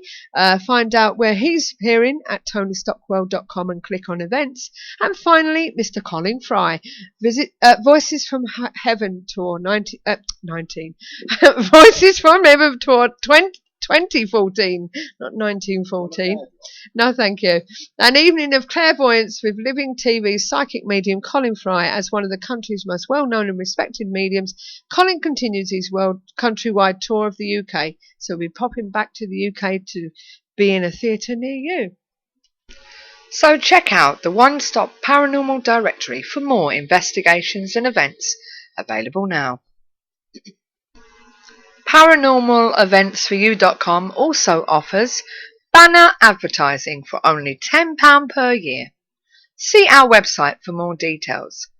ParanormalEventsForYou.com, your one-stop paranormal directory. Yeah, well, that's what's going on in the month of July. And I've just noticed Ghost Quest is joining us. He's a bit of multitasking with the World Cup on his tablet and as well as the KTPF, so that's good. So it's nice to see you. And anybody else who's joined us while we've been on the show. And if it's the first time you've been here, just to let you know, we are a relaxed show with no pressure, trying to bring you as much paranormal topics as possible. And also, the main thing is friendship. Because that's what we're trying to share. It is indeed. It's you keep sharing your pair drops from me. You can't get friendlier than that, can you? It's nice to see Jamie back on. Yep, and we're also recommended by Phenomena Magazine. We are indeed. But I'd like to just say, Andy just mentioned on here that it is his birthday, so. Who is it? So happy birthday to Andy. Happy birthday to Andy. And also, he's only a couple of days away from finishing his teacher training. Oh. Qualified. Yeah. Good on you, mate. Pardon? I had a photo shoot the other day for Phenomena. Did you? A photo shoot. A photo shoot. A photo shoot. A photo shoot. Right, now, as promised. Did you strike a pose? I was just in trunks. Okay. Yeah, it was certainly a Phenomena. Now, as promised, we said we'd talk about last night. The Old Leopard's We Inn. did. The Old Leopard's Inn. Now, let me tell you about this place. Okay. It's been serving since at least 1765. Sometimes known as the Savoy of the Midlands, the Leopard Inn in Burslem certainly holds a lot of hidden secrets. Local historian Fred Hughes uncovered the past that makes this 18th century public house so intriguing. Okay, it's based in Stoke-on-Trent, is a hidden gem, they say, and a listed building. It's steeped in history, and the recent discovery of tunnels have brought it centre stage again. The once owner, Neil Crisp, reopened part of the hotel, which closed down in the 1950s. There are over 50 rooms which he hoped to bring back to their former glory, but unfortunately Neil died. So the family have taken it over now, and they're hoping to bring his dreams alive by restoring some of the rooms. The Leopard is famous for the place where Joshua Wedgwood and James Brindley met to discuss building the Trent to Mersey Canal in 1765. Now, there's quite a bit of history. Also, it was purchased in 1872 by James Norris, a local brewer, who built a bottling plant and small brewery directly opposite next to the meat market and the town hall. Regrettably, the brewery and meat market have both been demolished. And there's also a rumour that an enterprising woman named Mary Lees, who quickly learned the respect of the townsfolk as a property owner of subsequent means and influence. In 1857, she was commissioned to prepare the banquet for the official opening of the town hall, serving up to a 5-course dinner with over 100 dishes. There's a link also with a witch, they call her, don't they, Steve? Miss Molly Lees. Yep. which isn't mentioned on here. But no, I don't think she had that much to do with. No, I don't. Do with the building itself. I think she was a patriot of the place, and people thought she was a witch, but I don't even think she was a witch. I think she's been seen actually looking in through the window. Yeah. Into the building. So, but we were there last night. Thank you for inviting us. Oh no, it was a pleasure. No, it was a pleasure. We haven't been there since 2008. We've been before, but it's the first time I've ever been. Yeah. So. We were there in 2008. Was the last time we went, because I checked on our forum to see when we was actually last there. And basically, when we were there, Neil Chris was there with his partner. But as I said, his father's taken it over now, Mike, and they're trying to bring back the front 4 rooms back into a boarding for boarding purposes. Now they found these tunnels underneath. Now when you look at the tunnels, they're just marked out at the moment. So I'm just going to find some pictures for you to look at. I never actually went in the cellar myself last night. Did you not? No, I missed out on that. You did actually, because we went down there with. Definitely did. It was probably one of the more active places on the night. Yeah. I think I was. A lot of the time I was upstairs trying to debunk certain things that was going on. But we went there with Martin. Let me just find me. Right, okay. If I put you there, then that's a gallery. You'll be able to see some pictures. They were taken quite a few years ago. But we were there with Martin in the cellar, and we've always thought that the cellar was quite active, didn't we, Steve? We did, yes. And we sat in one part of the cellar, and we had the REM-DD that we got from pigs. We put that in this other part of this tunnel, which history has it that it led to the building opposite, which used to be the courts. And we were getting fluctuations on the REM-DD every so often, and it was stopping by command. Martin thinks he saw a shadow, and he thinks he's recorded a shadow. So I'm waiting to hear the verdict of that. When the REM-DD went off, and then we decided to sit in that tunnel, didn't we, Steve? Yeah, we had to sit in the tunnel that's marked up as 113, isn't it? Is it 113? No, that's what it says on the wall. It's actually no, that's what I mean. That's so if you go there. Go to that one. You'll see, if you're looking at the pictures, you'll see you should see numbers on the wall on the side, but that's the area that we were in. Yeah, and there was so much activity is not the word, energies. Tons of energy. Tons of energy. So much so I had to actually move from there. The K2 was it flickering. Was making me dizzy. In all areas of that. The REM-DD, that didn't really do much because, excuse me, nothing was actually interacting with it. No, not while we was actually sitting in the area. But it was very dense, wasn't it? And yes. Even Martin felt a bit weird. So, and I double checked with the lads later on who deal with the building, and because I was trying to remember what Neil had told me in the past, and he basically said that the tunnel actually led to the courts. They used to hold prisoners there, well, criminals, for want of a better word, before they were going to trial, and that's how they used to take them in. So that was quite interesting. And the only thing I can think of is that we've basically picked up on the energies of people going in and out of that tunnel. So, but it was quite eerie. But none of the other areas we actually felt anything, did we, Steve? No, but I mean, not us personally, anyway. I mean, we can assume it was the energy of spirits, but it was definitely energy. Yeah, if you go to, I was sitting there at one point with 2 dowsing rods held on apart, and they're both spinning on their own. Yeah, and Martin's got that on camera. Yeah, and if you go to page 31, you can see where we was actually sitting, and it's the back wall there, at the end of where all the numbers is and the question marks is where the tunnel used to go through. And Chris contacted us via the walkie-talkie because she was on about the wiring upstairs was setting everything off. Yeah. But there was nothing there. It was all concrete. There was nothing actually setting anything off. What was happening with you up there? It was, it was strange, really, because we had the REMDD as well upstairs, but there was a couple of things we managed to debunk at one point, but there was other things going on that we couldn't quite debunk as easily. Excuse me. Obviously, you got the K2 meters, so we're using them, and some of the team there was doing the sort of congress together to do call outs and detection of spiritual energies there. Yeah. It's just that in one place, when we was in one area, one of the members who came along with us suddenly expressed that they saw, they thought that they saw some form of an apparition, which I thought was quite interesting, really, because other people at that same time, other people was experiencing. Somebody said that they heard like a woman scream, but it wasn't a scream as such. It was I don't know how you explain it, really. It was a scream, but it wasn't a scream for help. No. Scream. Other people was feeling people at the back of them, or sensations of being touched, being watched, and things like that.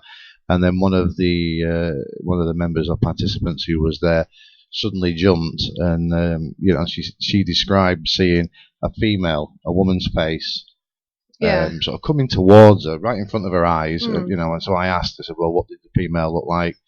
What was he wearing? Can you tell me a bit more about it?" She sort of says, "Well, I could tell you that it was a female because I could tell by the face, but the aura was like a hazy mist." And when she sort of jerked her head back in surprise at seeing it, it kind of disappeared.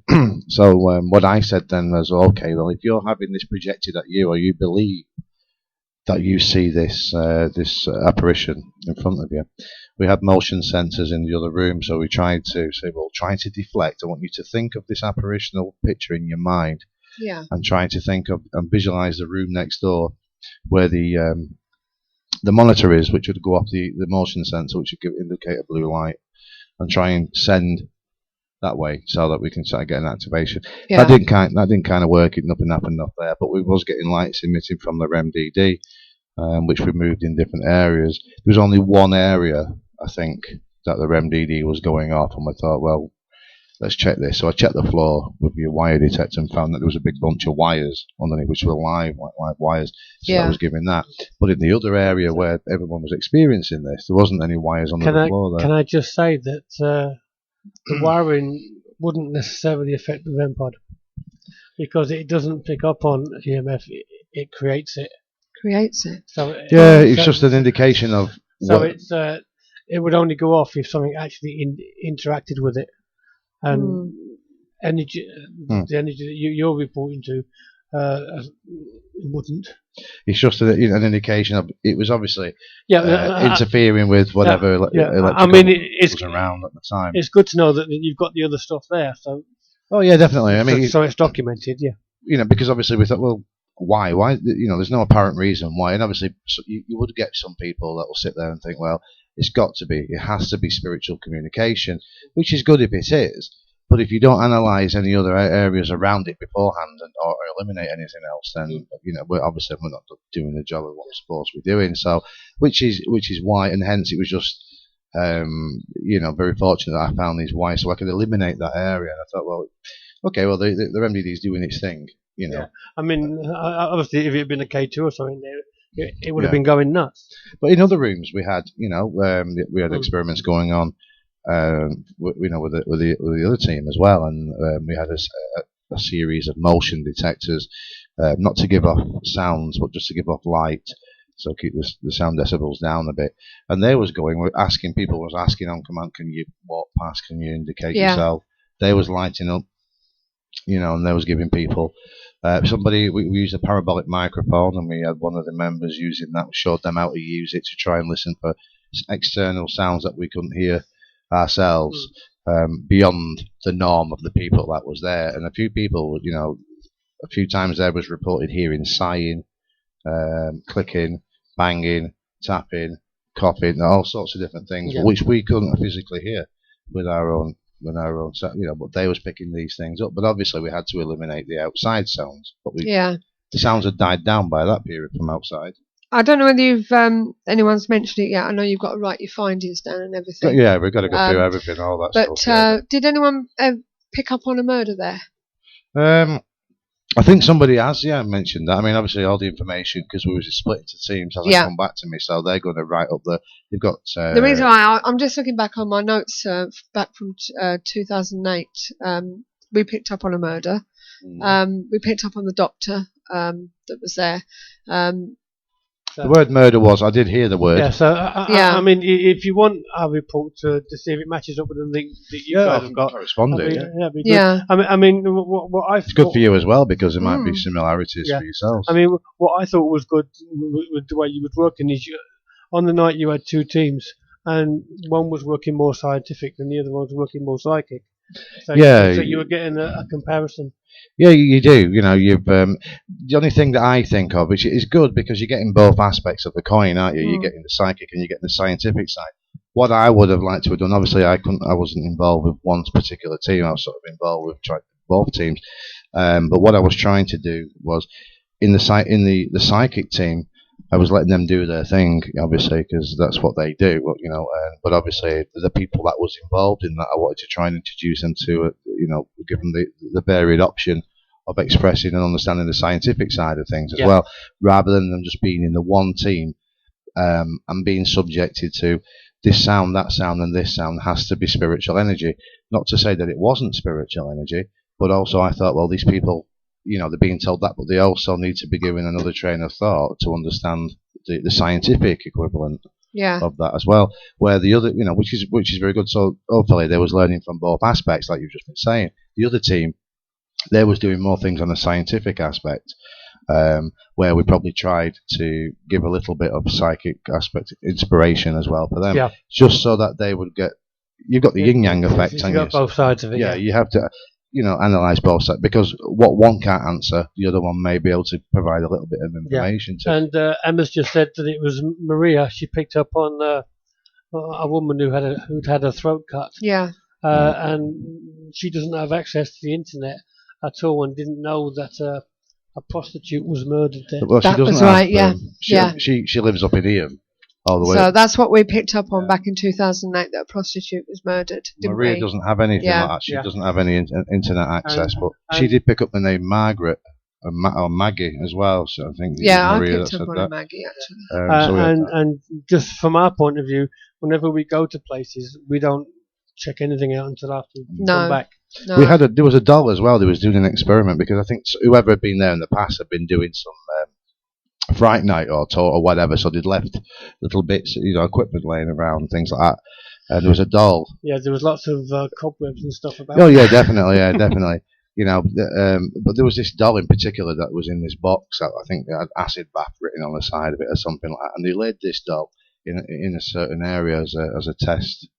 Yeah. And everybody was in the room, and I was in that room as well, and nobody went near that box. But when we went back over to just have a look inside, the doll had moved onto its side from laid down position, onto its side. So we thought, okay, so we took the doll out and we sat it up, but it looked like a Chucky doll, it was like, I'm going to get you. So, and then obviously to try and get people to go down the corridors and do the things like, sitting down there. So obviously if you're standing in a corridor and you've got 5 or 6 people, it's not quite, if you hear anything, it could be the person breathing next to you, it could be involuntary sounds from people who are unaware of what they're doing. But if you're sat in there on their own, it's a completely different world, isn't it? Yeah. The fear kicks in as well, but then you become more you're more prone to sounds. Yeah. Last time we was there on the top floor, because it's a long corridor with loads of doors, we put people at distance away from each other and stood them in front of each door, in front of the door, to the door right in front of them. And the amount of times that people said they could see movement and lights and sort of stuff in the indoor, and they were a good 10 feet away from each other along the corridor. As you know, it's a very long corridor. Yeah, of course, yeah. And the stuff they were coming out with. There was people. I mean, this is the same last night. I mean, there's people, who was with us, and obviously there's quite a lot. There's a lot of people there. I'd give a lot of credit. What do you call it? Credibility. Credibility. That's the word. Yeah. Thank you for that. It's that pear drop. It stuck my roof and my tongue to my roof. A lot of credibility where they won't be just saying certain things. If the type of people that would be like, well, I'll believe it when I see it. I believe it when it happens. But even these people were coming back with some form of experiences. I mean, I think the majority of experiences a lot of people will probably look at as maybe on a psychic level, which probably doesn't prove a lot in the scientific world. No, but it does to them because they experienced it. Exactly right. Yeah, to them, which is what most of us go for. Yeah. So the scientific aspect then comes back, obviously, when, like you've just been saying a minute, Suzanne, you accumulate the data, the info, you check the videos, like I want to see the video Martin's done capturing this shadow. Yeah. And then what I'm going to do as well, I'm going to probably interview independent team members on their own, and maybe some of these, the members who was there, and get their, because you do get people who go around and they don't tend to say that much, but they might have had experiences or thoughts or anything that's happened, and they don't say anything because it's a bit ridiculed. So trying to get information back from them, and then I can formulate what I can try and do is formulate a scientific review. So from a psychic aspect, or a personal experience from what these individual people have had, I'm going to try and make a scientific review of the night's activities and see if we can put any. I mean, I know what I did on a scientific level, and I know what other team members did scientific level. But if we can get answers, then in a proper way. What we did from that point of view, it's all on camera because Martin filmed it all. But it was fun, wasn't it? It was. As I said earlier, I actually met Martin this morning doing his shopping, and he was telling me that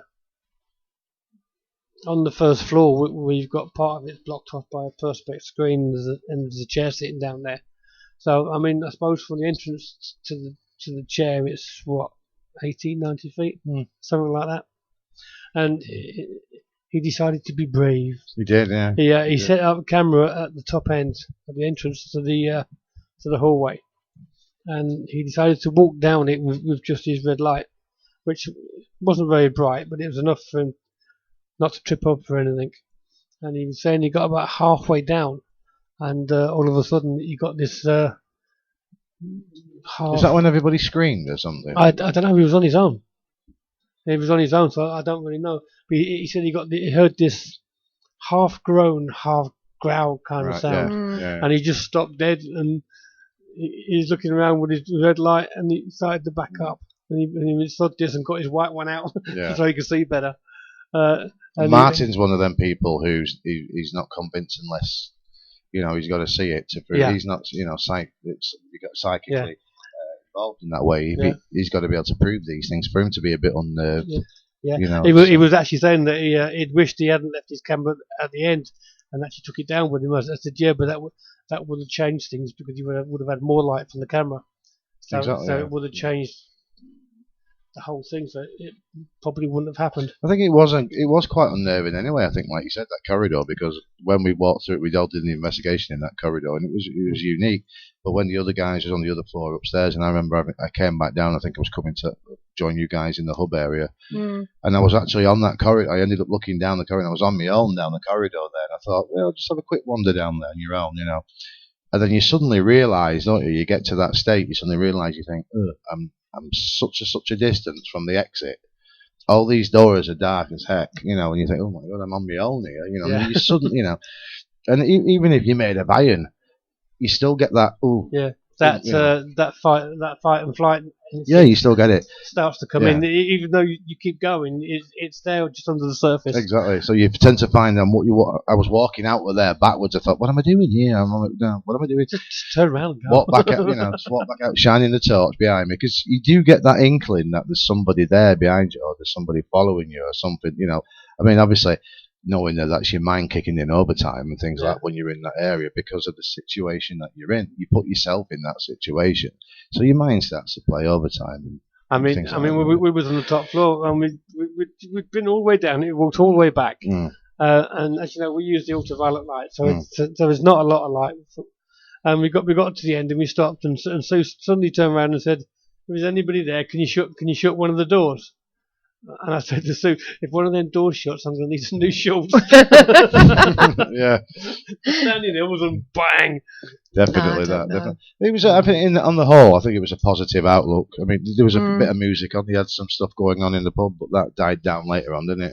Yeah. And obviously, when everything got going, we didn't have time to set the multiplex up because, so we didn't do that. Plus, we weren't sure about the power in different areas. So, But from what we did do, I think everybody uniquely all had the other night that they won't forget. I don't think. Yeah, It was a good night. for anybody going in the future that wants to set up cameras and stuff, there is power, mainly because the guy that does the Fright Night stuff, with his different effects, ghost tour thing, different effects he's got. He's an illusionist. He is. He's set up a lot of extension leads up with power running to them. So you can just log into them. I've just noticed on here our friend Richard Holland at Uncanny UK. He's written a bit about the haunted pub in Stoke-on-Trent. He says, Uncanny UK reader and host of the Poltergeist website, Ivan Latham, has kindly let me know about the Staffordshire pub and its growing reputation for hauntings. It's reputedly one of the most haunted places in Britain since it was founded in mid-18th century.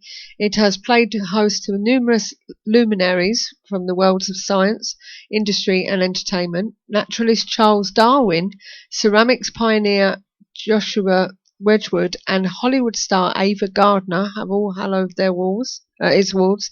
It's in addition, several murders have been reported to have occurred there, and it has a strong association with a famous Burslem witch, Molly Lee, who is said to have been incarcerated in the Leopard Cellar following her arrest for witchcraft.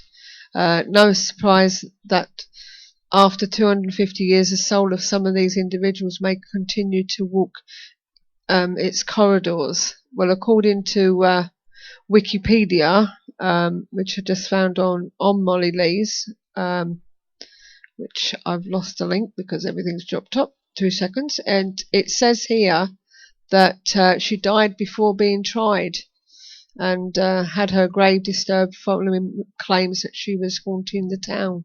In the 20th century, witch Sybil Lee claimed to be a descendant of Lee's and took to keeping a crow named Mr. Hotfoot Jackson, I wonder if it's any relation to PJ, around with her, just as Lee had done. So, thing is, I think on paranormal work and ghostly activity in a place like that, you've got to feel for the spirit. If there is a spirit there or energy's there, you have to feel for them as well. Because when people go there and you think, oh, I'm terrified of what I'm just encountering, but can you imagine spending the rest of eternity just to walk long, dark, looming corridors with there's no future, no essence to it, there's no purpose to it. You're there forever, your essence is stuck there, and you're doomed, destined just to walk up and down a dark, lonely corridor with nobody to. I mean, that's hell. That's hell, isn't it? It is, isn't it? But you got to feel sorry for them. So when we go, depression, doesn't it? So people automatically would think I'm picking up on negative energy, and it doesn't. I would have thought it wouldn't necessarily think that the spirit there or the energy is negative, but you might be picking up on the negative emotion because the spiritual energy that might be there is upset, bewildered, confused, and a bit peed off. Because it's stuck in. Because I know I wouldn't like to spend something like that. So it then comes across as being an angry spirit, or what some people would consider to be evil because it's annoyed. It's just misinterpretation of it's like anybody else, isn't it? I think we get that a lot. People just because a spirit is not particularly happy, people automatically say it's evil. And it's a shame because they think it's evil. They take a stance.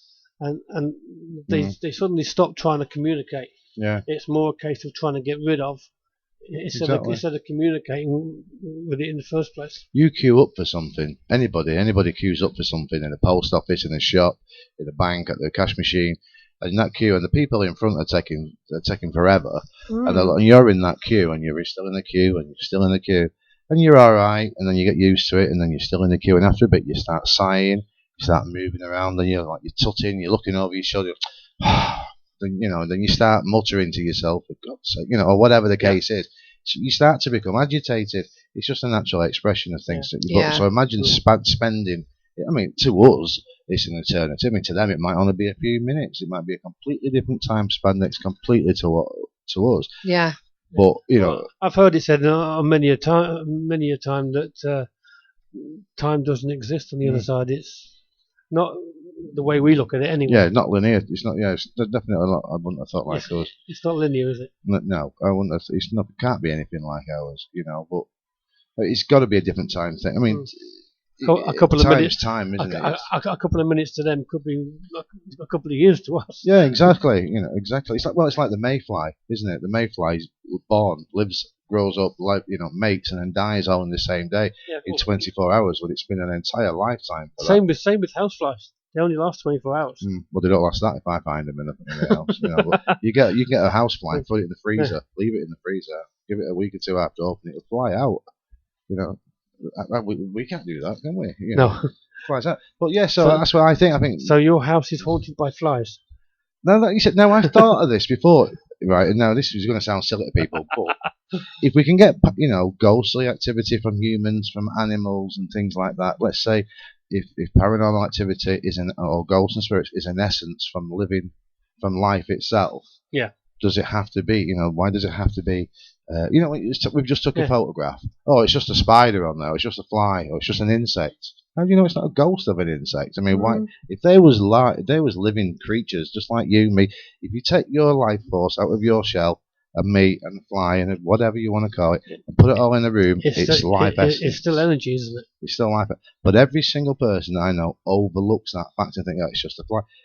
But even if, and I know people are going to laugh at this, but you got to think like that. It's out of the box. Yeah. If it's a ghost of a fly or a moth or something like that, that's still a paranormal essence. Even though, but we overlook it and think, it's just a moth.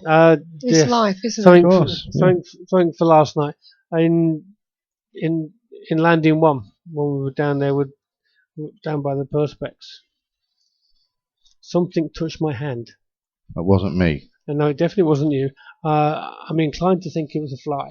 It was that light, you know what I mean? And it's like, moved my hand and it was gone. Yeah. So if anybody else got that down there, it could be a ghost of a fly, or it could actually be there was a fly in the area. Yeah. So look out for it in any pictures and that you might. Yeah, we'll do. I mean, insect. I mean, we look at all people look at pictures of orbs and things like that. We all know what the majority of them are these days, but. But when you just, it's just us. The majority of people will turn around and say, that's just an insect, it's nothing. But they don't give it anything, and that's the thing. I do. So people, I mean, I don't care that people laugh at me for what I think about it. How I look at it is, that's why. Sorry. Well, hey, that was drunk again. No, I thought it was a fly landing on the end of it. But that's how I look at it, because you see, that's the kind of response you would have got if you'd seen a spider. So you got more response than that if I'd have seen a spider. But that's how I look at it, But people might look at me and think, this guy's an idiot, it's crazy. But no, because I just like to. Well, I don't leave anything uncovered. We get people saying the spirits of cats and dogs. Yeah, exactly. So why can't any other animal that may or may not have been there? Exactly. Yeah, it doesn't matter how big you are, from an elephant to an ant. Life is life, isn't it? So each life force, even plants. Plants have life forces of some kind, don't they? Because they can hear you singing to them and things like that. And apparently, doesn't it nurture them and things like that? Yeah. So life's life is just that. Different types of life. We just assume it's animals, it's dogs and cats, it's human, people and things like that, and we totally ignore the concept. We assume it's stuff that we interact with that we like. Yeah. I mean, why couldn't it be something we don't like? So, of course, doesn't matter what size, how big, how small. Life's the same. It's on the same scale. It's life. It's the same. It's no different to my life force. It's just small. So if I'm able to leave this world and come back again as a visitation or a spirit aspect, then I'm sure that the fly that I've just swatted would. And when meet you in the afterlife, you're the one that hit me with that swatter, aren't you? Would it'd last longer than 24 hours than it would if it was actually living. Exactly. So these are theories you got to look at, but we dismiss them, and how many pictures and evidence will be thrown away because we don't look at that scenario. The only thing is, I think the main reason we do it is because it's impossible for us to detect as to whether that fly was an actual living thing. Yeah. So we automatically go. I mean, if you see a cat or a dog or something like that, we know it wasn't there. But then again, going on to that subject of so we take more notice of it. Exactly. No, you're correct. You're very right. But then you got your other side of the coin that some people would say, well, it's impossible because how can it be? If all these dinosaurs ruled the earth billions and billions of years, millions of years ago, why does nobody ever discover or say, I've just seen the ghost of a T-Rex? Yeah. I've just seen the ghost Well, of a apparently Triceratops. it's supposed to be a case of the tape theory run out, isn't it? Is it because energy depletes over a space of time? Well, this is what they're saying. That's why we're not seeing the Loch Ness Monster, because they think that's a ghost. I don't think it actually depletes. I think it's more that it gets diluted. Yeah. I mean, energy it's got to have some charge. I think if people tell us that energy is infinite, it's infinitive, and possibly be that as it may, but it's got to hold some form of charge to keep it energized, doesn't it? It would. I mean, every time something dies, it adds to the charge. But at the same point, it gets diluted, so you don't get. Whereas at one point it was pure Nessie, for instance. Yeah.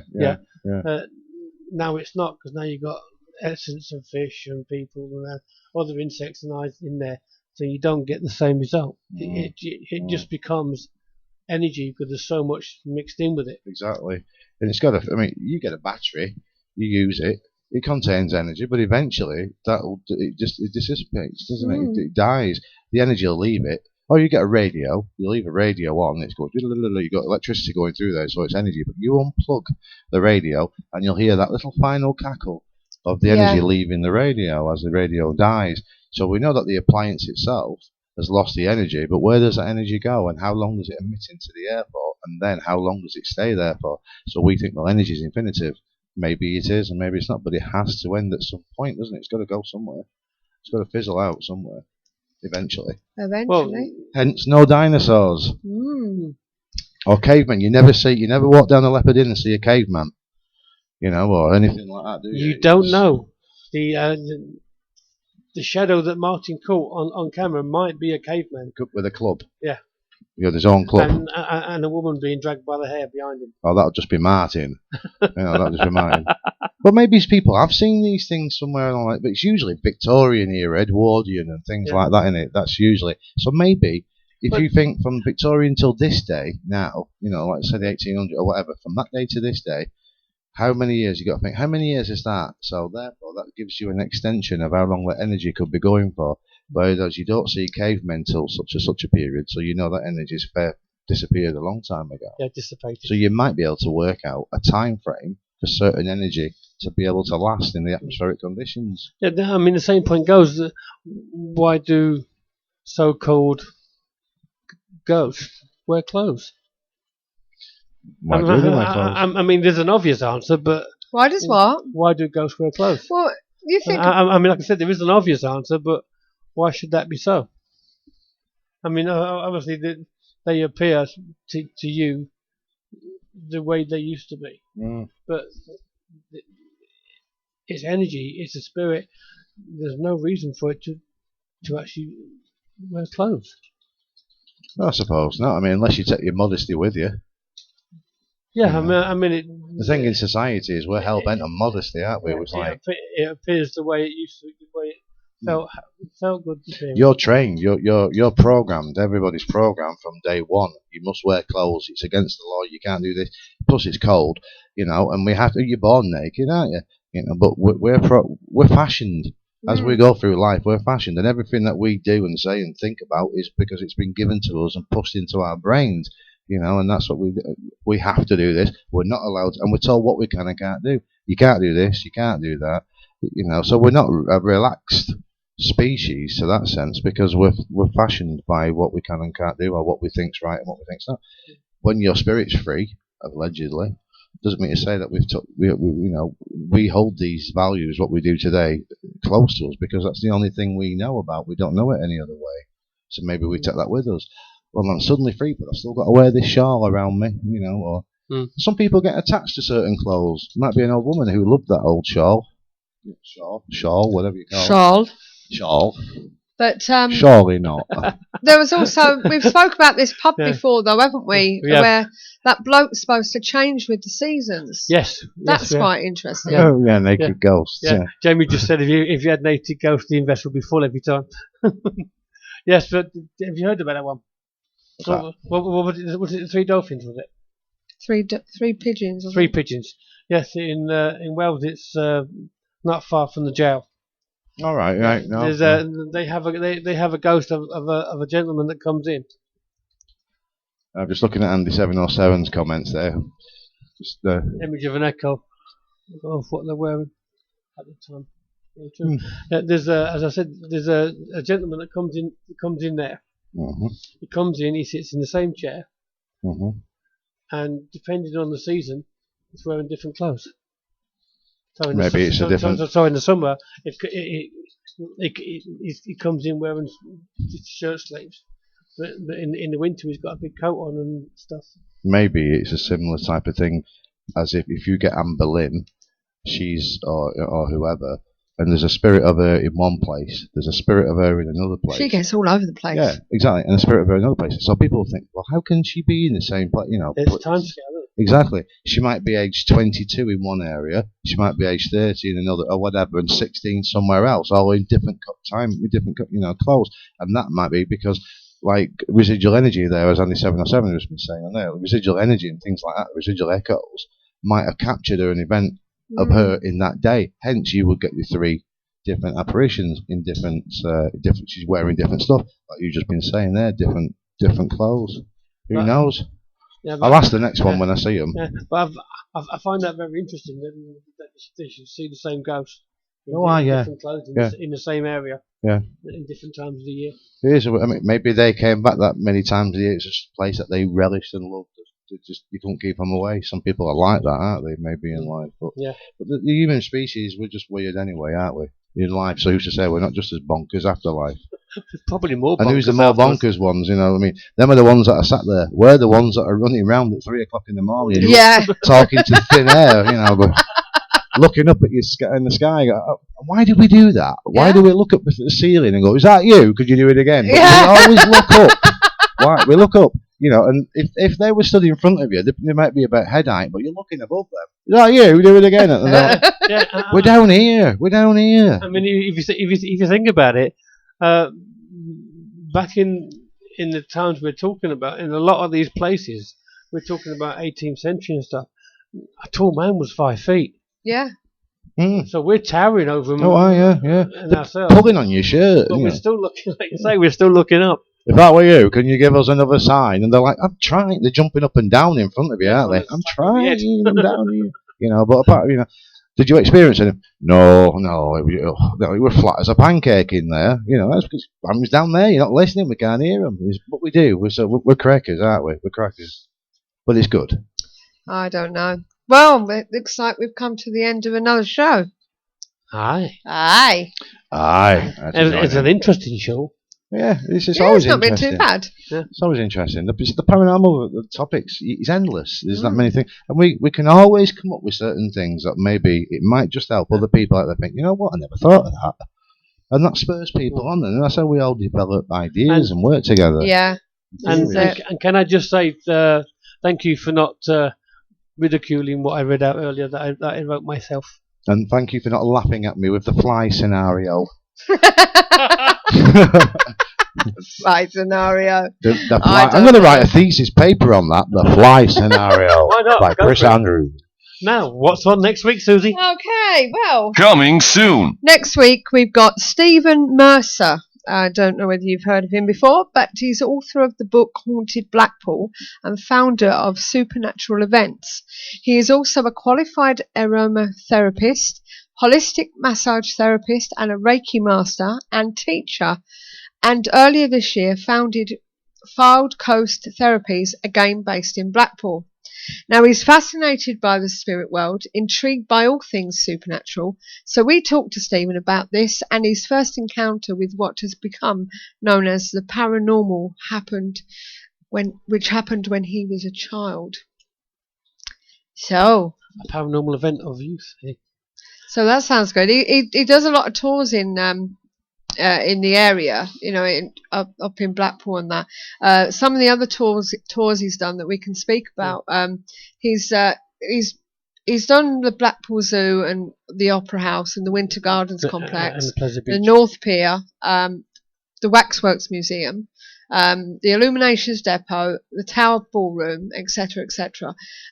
Some of the tours he's done it includes Halloween on Pendle Hill and Derby Jail, Lancaster Castle, and Somersby Hall.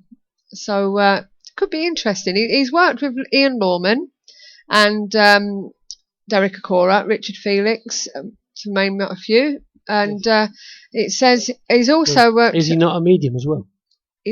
No, I don't know whether he's a medium or not, to be honest with you. Doesn't say anything here. Not that I've read it all, but he may be, maybe not. But we shall see. We will see. But it says here that he's worked with Ian Norman of Television's Living with the Dead. It says Most Haunted and I'm Famous and Frightened. So I'm sure if Stuart's still listening, he's heard of him. I've interviewed Ian Lawman and Phil Wyman. Pardon? Ian Lawman. Yeah. Phil Wyman. I interviewed them a few years ago. Did you? Yeah. I think the video's on our website. Yeah. All right. Nice people they are. Really. I may be wrong, but he's the only licensed exorcist in England. They say. Ian Lawman. Yeah. They call him the bad boy of the psychic world. They do. You know? Yeah, they do. And I remember, I don't know why, I saw his car when he pulled up when we was doing the interview, and his car breathes fire at you. I'm sure it does. You see him sometimes and you think, he looks a right bloody nutter. He's a really nice guy. Yeah, I know he is, but I mean, he comes. Some people look at him and you think, oh, right, yeah, bloody thug. Oh, right, definitely. A lot of people look at me and know I'm a thug. No, it's true. It's true. But then when you sit there and talk, to him, that's thuggy. Thuggy. Yeah, I'll go for that. I like that. That's not my new pet name. Yeah, thuggy. Thuggy fly or. Thuggy fly. What is up with you tonight? It's this one here. It's these pear drops. I don't know what he's putting in these pear drops. I have been corrected. It's the only Church of England exorcist. There's plenty of Catholic ones, says Andy. And he's worked with Ian plenty of times. There you go. So cool beans. So that's what's on next week. And don't forget, we start at 8 o'clock. This is where it's at. And our guest will be coming on at 8:30. Okay, as usual. So until then, there's nothing really much to say apart from, are you ready, guys? Good night and God bless. And keep the paranormal friendly. Good night and God bless. Bye, everyone. Good night, everyone. Bye now. Bye-bye. To see in the night, to measure the spike, to see how cold it's been. I buy my kit so I won't forget the ghosties that I have seen. The Paranormal Intelligence Gathering Services Ghost Store. So visit www.the-pigs.co.uk/ghost store.